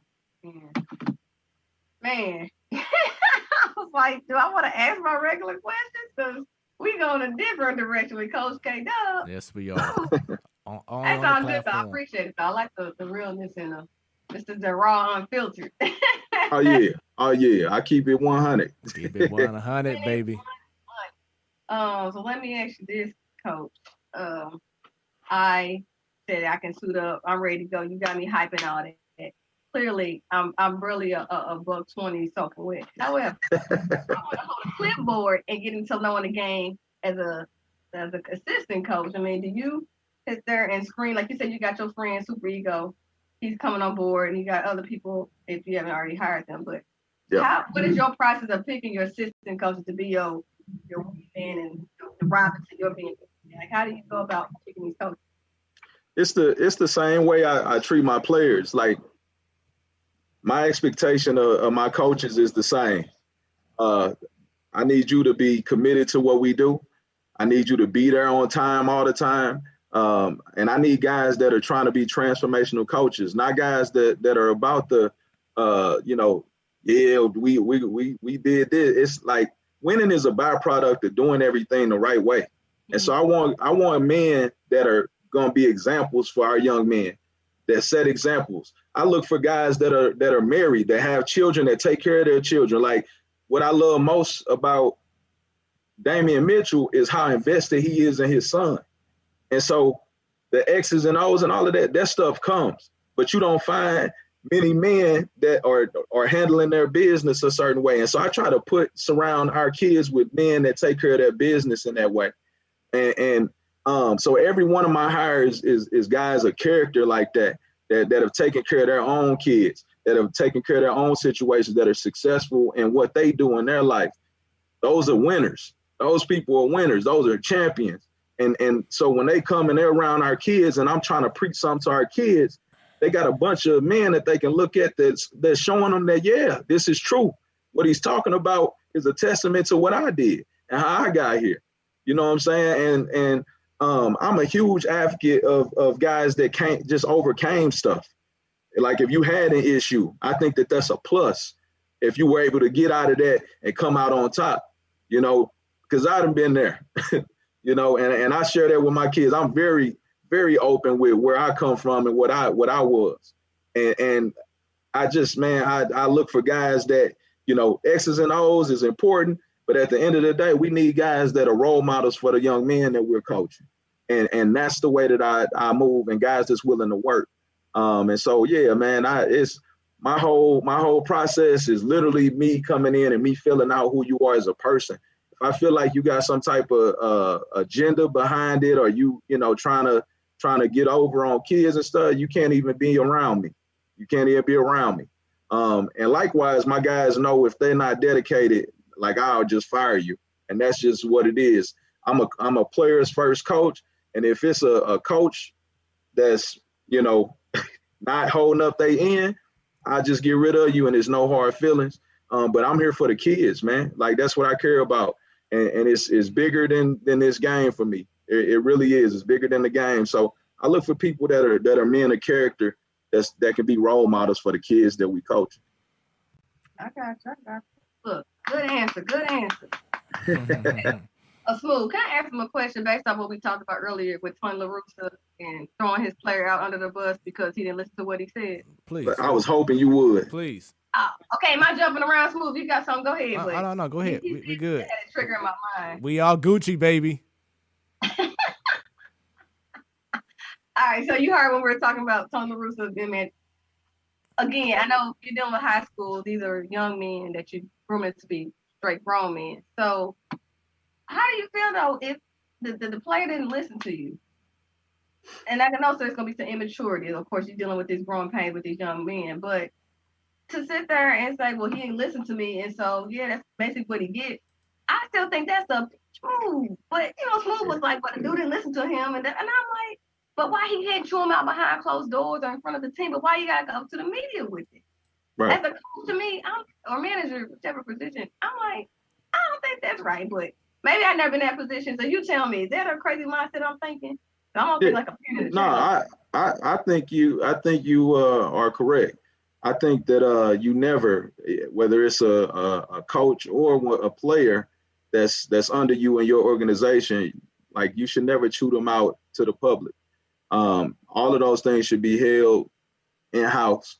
And then when you come out, it should always be, I know y'all talked about the positive. If you're going to say the positive out now, when we talking to the public, like, they not in here, they don't put the work in that we put in together. And so you only going to get the positive of what's going on from me. And when it comes to my organization, I never throw a kid, or if I was at that level, I would never throw a player. Those players are playing for you. You're trying to get them to play hard for you and motivate them. And that can kill a relationship. And this game is all relationships when you're talking about trying to reach the ultimate goal and winning a championship. And so right now, yeah, they're the number one team in the AL. That could be what ends up stopping them from getting the job done. You know what I'm saying? And so you had everything going, and now because you couldn't handle yourself, and that's a sign of not being disciplined, not being able to control your emotions in that moment. He's upset. The guy didn't listen to him. So he goes and speaks out to the media. You don't do that. Whenever something goes wrong, you take responsibility for it as the coach and the manager, even if it wasn't you, and then you go and handle whoever's inside of your house. Because if you had things in order in your house, then he never does that. He listens to you, right? But you don't have things completely in order in your house. And so you got to go and address it so it doesn't happen again. But you don't address it to media because it can cause other problems. Okay. Okay. And I feel the same way about players too. You know, especially if you're talking about professionals, you being paid to do what you do. Right. When it comes to if you upset with the manager and all of that, like that's stuff that you keep in house and you go to, like if you got an issue, go to that person, right? You don't go and put things out in media. Whenever you start to do that, I feel like you're trying to get rid of somebody or you're trying to get them ousted out of what you're doing. And so, or you can't control your emotions, which if you can't control your emotions, then you can never be a champion. Like it'll never happen. You know, champions are the masters of controlling their emotions and controlling what they do and how they react to things. And I think that y'all talked about Kobe earlier. That's one of the things that he did better than anybody. Oh, you taking notes. Look at you, boy. Oh, yeah.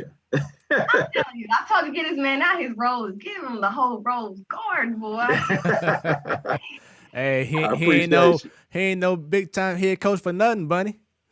Clearly, I'm the one that was falling asleep, but I'm awake now, baby.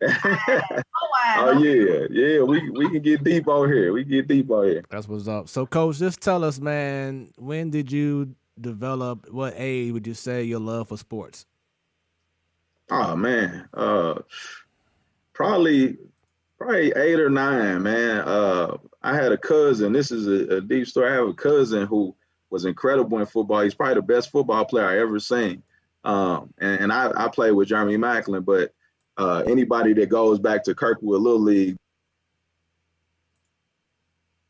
and Jason Clark and Jeremy Macklin were the two best players to ever come through, you know, that Kirkwood Youth League. And I would go to practice and watch my cousin practice. My grandfather was a coach. And so I would see him and then I would go out and catch with some of the other kids. And eventually he was like, all right, you need to jump into this sport. And at that point, I fell in love with the game of football. And eventually I started to have a love for the game of baseball because I found out that I had a great grandfather that played in the major leagues. And so once I found that out, I'm like, oh man, I have something in this. And so ever since then, man, doing with football, man, Madden, like that changed my life, being able to play Madden and compete against my boys. And I was always one of the best when it came to that. And some of them guys still hit me up like, man, you a genius. Like when it comes to this game of football, you a genius. You're just being able to in the moment think, man, nobody does it like you can. And I've taken that and put it out into the real world. But I've loved sports since I was probably 7, 8, or 9 years old. And what was your position in baseball? So check this out. I'm upset that I never actually played organized.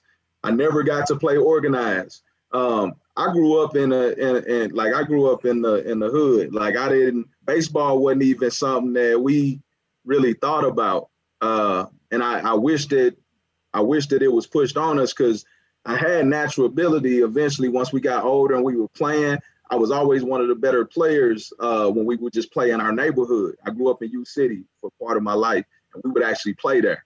That's when I fell in love with Ken Griffey, and I was up there with my hat backwards and trying to, bat like he bat. And so I wish I was pushed into, the organized sport. But even football, I had to basically do that on my own. My mom she had her own stuff. She had me when she was 16. So she had a lot of things going on in her life.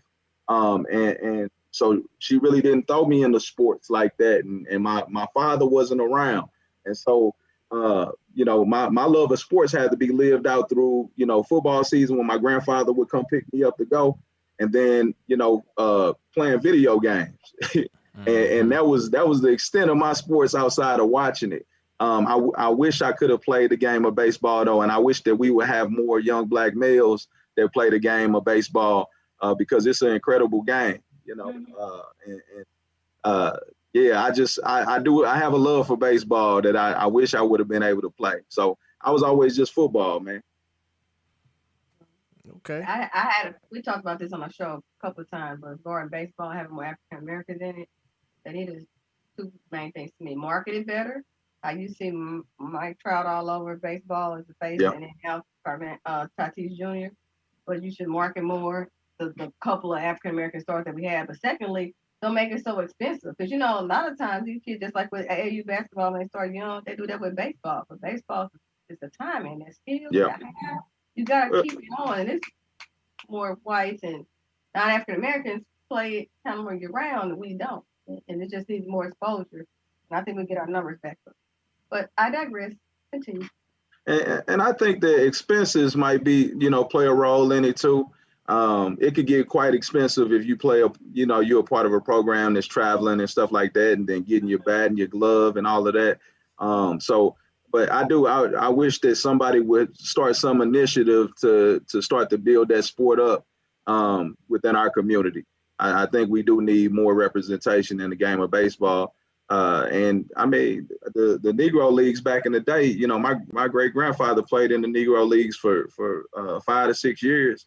And some of the best baseball players were in the Negro leagues and then came over.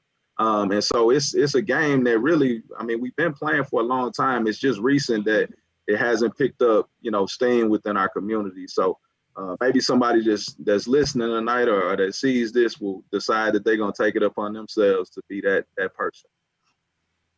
Anybody from MLB out there over D&I or chief people inclusion person, listen to me, hire me, I got you. Hey, and look, if nobody else advocate for myself, you know what I'm saying? No, absolutely. Look, you probably know about that Indian song. Nothing else. What Kobe would say, you bet on yourself, right? Oh yeah. Got to bet on yourself. Anyway, so since you never did any organized ball, which not saying you're from the hood has anything to do with it, because it's common. We were just talking about this playing outside. That basic playing court outside. Did you ever play court? Yeah. Play court. And I wasn't even any good. Why was I out there? I have no idea. Anyway, so we did it for childhood, but you didn't organize with baseball or basketball, even football. Any other sports or anything that you were drawn to, or just by watching TV alone, or any of that in your family? I know you said your grandpa was a football coach, so. Yeah. I've always been just football through and through. But as far as just being drawn to, there was a point in my life where, Fast and Furious came out. And so I started watching racing. And I thought that was something I started saving up trying to get a Supra. I ended up with a Galant, though. So I never made it there. Wait, that's not that. Yeah, I thought I was going to end up being a street racer or something, racing for pink slips, whenever those dropped. So I went through different phases. Boxing was something I got into. And then eventually, like now, I'm starting to dabble in the UFC a little bit. I enjoy UFC. I don't know if that's like my old self coming out, but yeah, UFC is something that I'm starting to get interested in. When I do have time to watch sports. But man, football is my life. I pour everything into it, and I spend every hour, during the day doing football stuff, whether it's me making phone calls, making connections with college coaches and trying to set up my kids with camps and talking to parents. Like I'm constantly going. And so now I understand, like Reid, he's known for not answering the phone when people call. I now understand why he rarely answers the phone, because you are so busy all the time. It's incredible. But it is rewarding to see when those young men go on signing day and they sign that scholarship, and you know that they won't be in debt when they finish up school. And that's something that's transformational. It changes the outcomes of our young men's lives. So, but yeah, football is my everything, and I try and dabble into other sports when I can. But yeah, nothing else really caught my eye besides me trying to be a race car driver at some point. Okay, so in your next lifetime, NASCAR driver, here you come. Hey, it's going down. Oh, It's going down. Got you.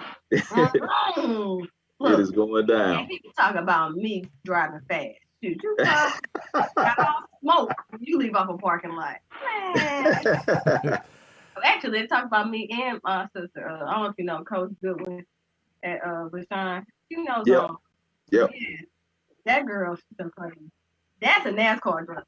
Like, I'm NASCAR junior, she NASCAR. When you talking about Get out of there. doing a lot, she got to, pick them up for practice, take them to games and all of that. It's like a mobile Foot Locker sometimes. I'm like, this guy, so let's see. Goddamn, let me see. A track block. Note to self: do not ride with Bunny or Susan. Okay, I got that down. Okay, cool. We get you that safety, though. I promise. We get you that safety. Cool. Hey, you did make it home. Hey, you got on this and you said what you had to say. You still made it home safe. Hey, prayer works.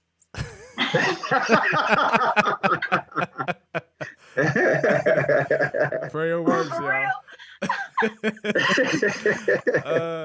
y'all. So tell us about your time at Kirkwood. As I brought up earlier in the intro, you was all conference guy. It was big time. But just tell us about your experience at Kirkwood High School. Well, it was different. We were bussed in. So I lived on the south side. I lived in South City. And I was a part of the deseg program to desegregate the Kirkwood School District. And for me, the football aspect of it was amazing because I built some relationships that really changed my mindset of what success was. We had Mike McNeil, who was a good friend of mine. He actually ended up playing in the NFL and played for the Rams for a little bit. He played on our team. And on the weekends, the best part about Kirkwood was I got to stay at Mike McNeil's house. And so anybody that's been to Kirkwood and you see the size of some of them houses, man, it's crazy. And I'm a kid coming from the south side that grew up with very little. And so staying out there, it started to open my eyes to the idea of being something more and there being more to life than what I would see at home. I thought it was the coolest thing going over his house and them eating dinner together. Something that people took for granted, but their family said they ate dinner together and they talked about how their day went. And that was something that was so crazy to me and eye-opening to me. I then would go into his basement and he had this little mini fridge. I had never seen a mini fridge before. I had never seen one. He opened it up, it's filled with Gatorade. At my house, if you touch the juice, you were gonna have issues. If you touch the juice, that was mama's juice, right?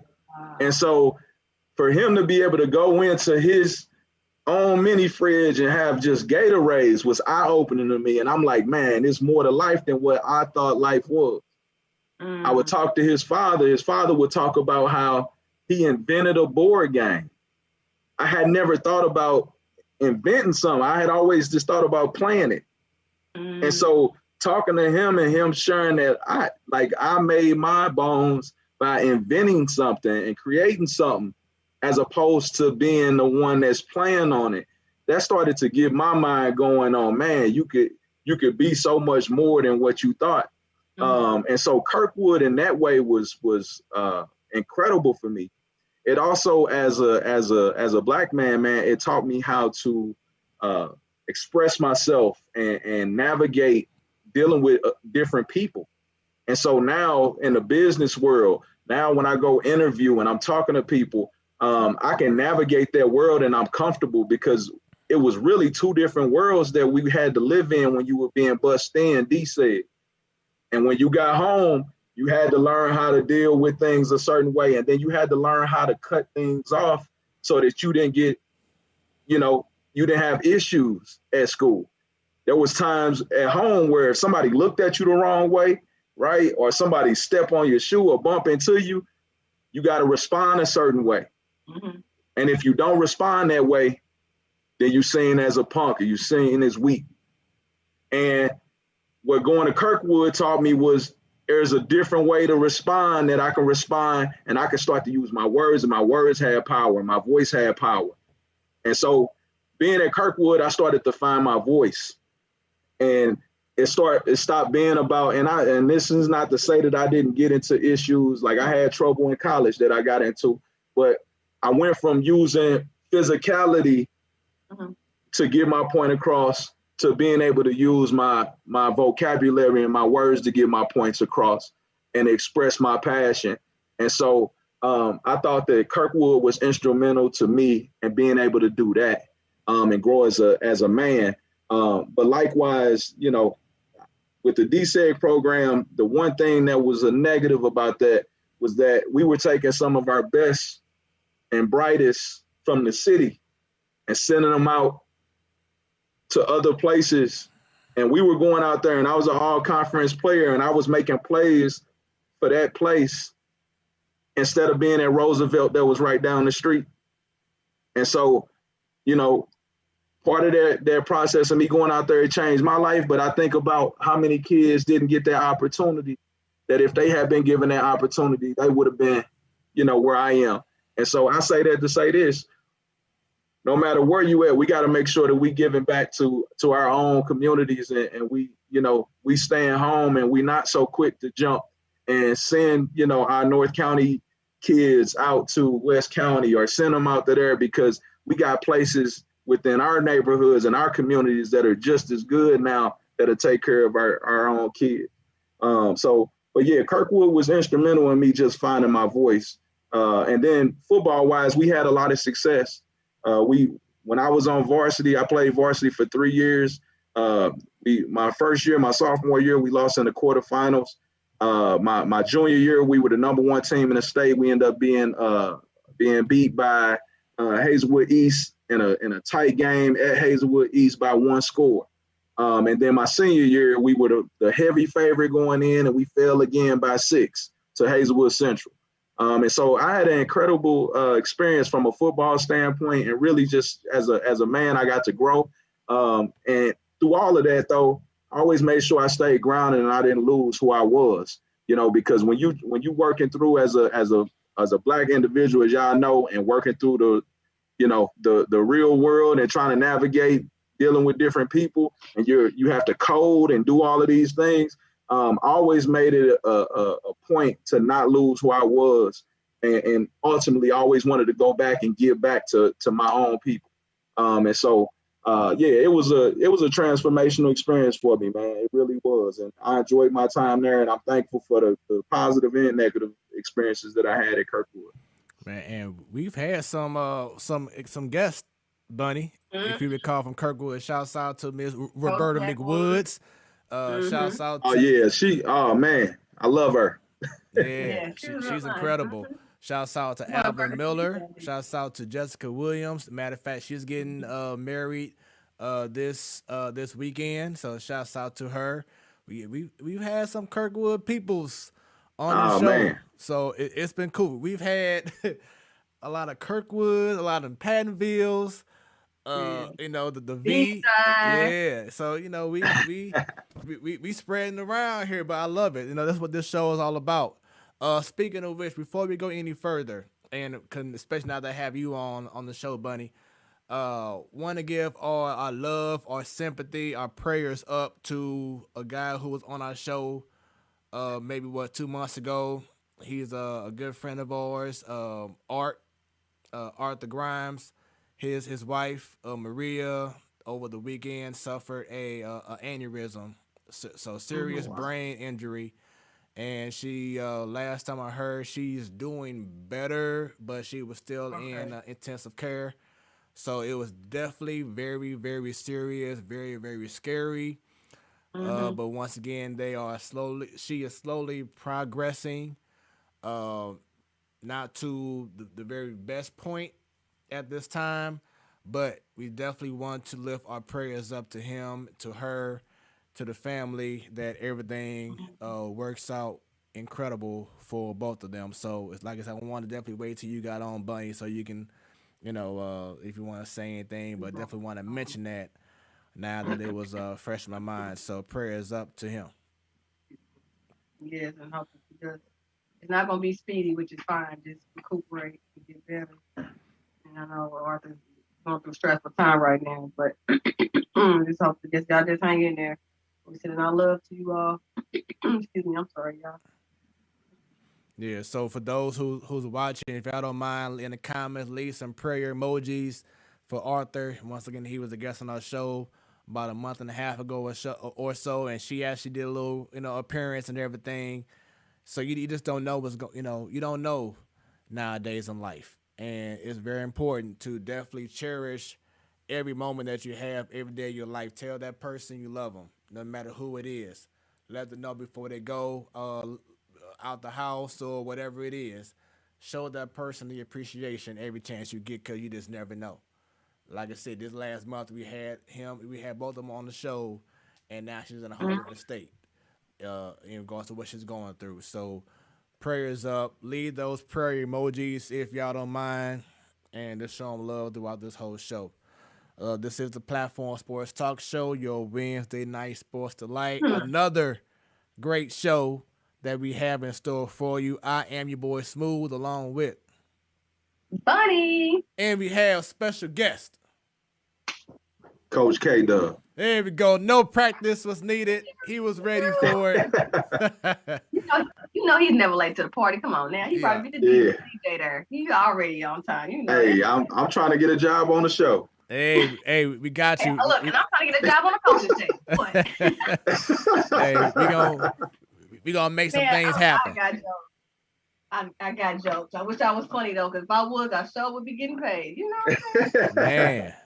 And once again, everyone, share this stream, like it, share it no matter what social media site you on, whether you're on Twitter, Facebook, YouTube, like it, share it, leave comments. Let's go. We got y'all. Update, the Memphis Grizzlies did beat the San Antonio Spurs 196. So now they will be facing the winner of they'll be facing the loser of the Lakers and Warriors game that's about to be played right now. Yeah, so it's getting started. So make sure y'all have us on a tablet or TV or computer, and you have Cardinals baseball on something else, and you have Blues on something else, and you have basketball on something else. Like I got right now, I got 3 tablets going, got a laptop, got a monitor going. It's like sports crazy. But I love it. This is why we're here. This is why it's a sports talk show. You got to be all around with it. So I'm definitely excited about it. So, Coach. All right. Best Buy Junior. Got all them technology now. Man. Hey, if I was able to just show y'all, if I was able to show y'all my how it's looking right now, you'd be like, damn. But I'll be like, damn, I'm poor. He got everything. I got one electronic. This got 10 just on this side of the room. Oh man, it's crazy out here. I feel like I'm in a for real bat cave. You know, the bat cave that he had. But so Coach, how did it feel being honored as all conference in football while you were in Kirkwood? Anytime you play, man, you want to be recognized by your coaches and your peers as being, one of the better players. For me, it was even cooler because, I was always the smallest guy. Like I played Class 6 ball, the largest, class. Even now, when I hang out with my boys, I'm like, man, this is crazy that I played with some of these guys. And so to put my heart and everything that I had into the game, and to then be recognized as one of the best players, within your conference is always great. We enjoy being recognized. We love being recognized. So, yeah, man, I enjoyed, just that experience of my hard work paying off, and people knowing that when you play against us that, I'm somebody that's going to make plays. And so I took a great deal and privilege in representing, guys that were undersized. I was 5'7", 160 or something when I was in high school. And, I was probably the smallest guy that was on that all conference team. And so, it's always a privilege to represent the underdog and to be an underdog and go in and get the job done. So yeah, I'm very thankful that, you know, I was blessed with a few skills to be able to, you know, make it onto that list and be one of the guys that was recognized as top player within our conference. Who helped develop your game? Excuse me, your game in football. I watched Champ Bailey back in the day. Champ Bailey was a guy that, you know, had a lot of influence on my game, and Deion Sanders as well. Uh, I was undersized, but I was a fast guy. You know, on our team, we had a lot of speed, but I was probably third or fourth on our team after Jeremy Macklin, and you know, we had one other guy that was a track guy that was faster than Macklin. But I was up there, and so I modeled my game after Champ Bailey and Deion Sanders, and I would watch film, man, pretty much anytime I had, and kind of try to take little gems away from what they did. And Ed Reid was another one, because he always made plays, and I played safety at Kirkwood, and so I would watch Ed Reid and I would listen to him talk, because a lot of people think it's about the speed and all of that, but what he did was he studied the game so well that he knew things that were coming before they were actually coming, and so he could always be in position. And so, you know, I just studied the game, and really the way that I played kind of led into me being able to coach, you know, as well as, you know, I've been able to coach, because I do lock into the smallest of details, and I needed to, being the size that I was, to be in position all the time. And so I led every team that I've been a part of. You know, I led the team in interceptions, and that's with me playing with you know, some real guys. And that's mostly just because of, you know, listening to Ed Reid talk about just the film study part of what you do. And then Ray Lewis, you know, I think the way that Ray Lewis went about his business in the game, he played with so much passion. And the way that I coach and the way that I play is I'm extremely passionate, man. I probably talked more trash than anybody that was on the field. And anybody that played against me, you know, they'll tell you, like, that's what I did, man. And it was a part of my game. I talk before the game. When you on the other side, I'm telling you what I'm going to do to you. And then when we get to the game, I'm going to do it to you, and I'm going to tell you how I did it to you. And that's just how I played. It was, you know, and I tried to play violent like he did. So, yeah, man, it's really a lot of different defensive players, which is crazy and ironic that now I'm an offensive coordinator after, you know, all of that. But, yeah, I'm out of my game after a lot of the greats, you know, when I was playing. That's what's So, up. is it true, and not just a football coach, you do basketball, NHL, hockey, anybody, when you guys are good coaches, you get mentored along the way, you're learning and absorbing from your coaches you're working for? Or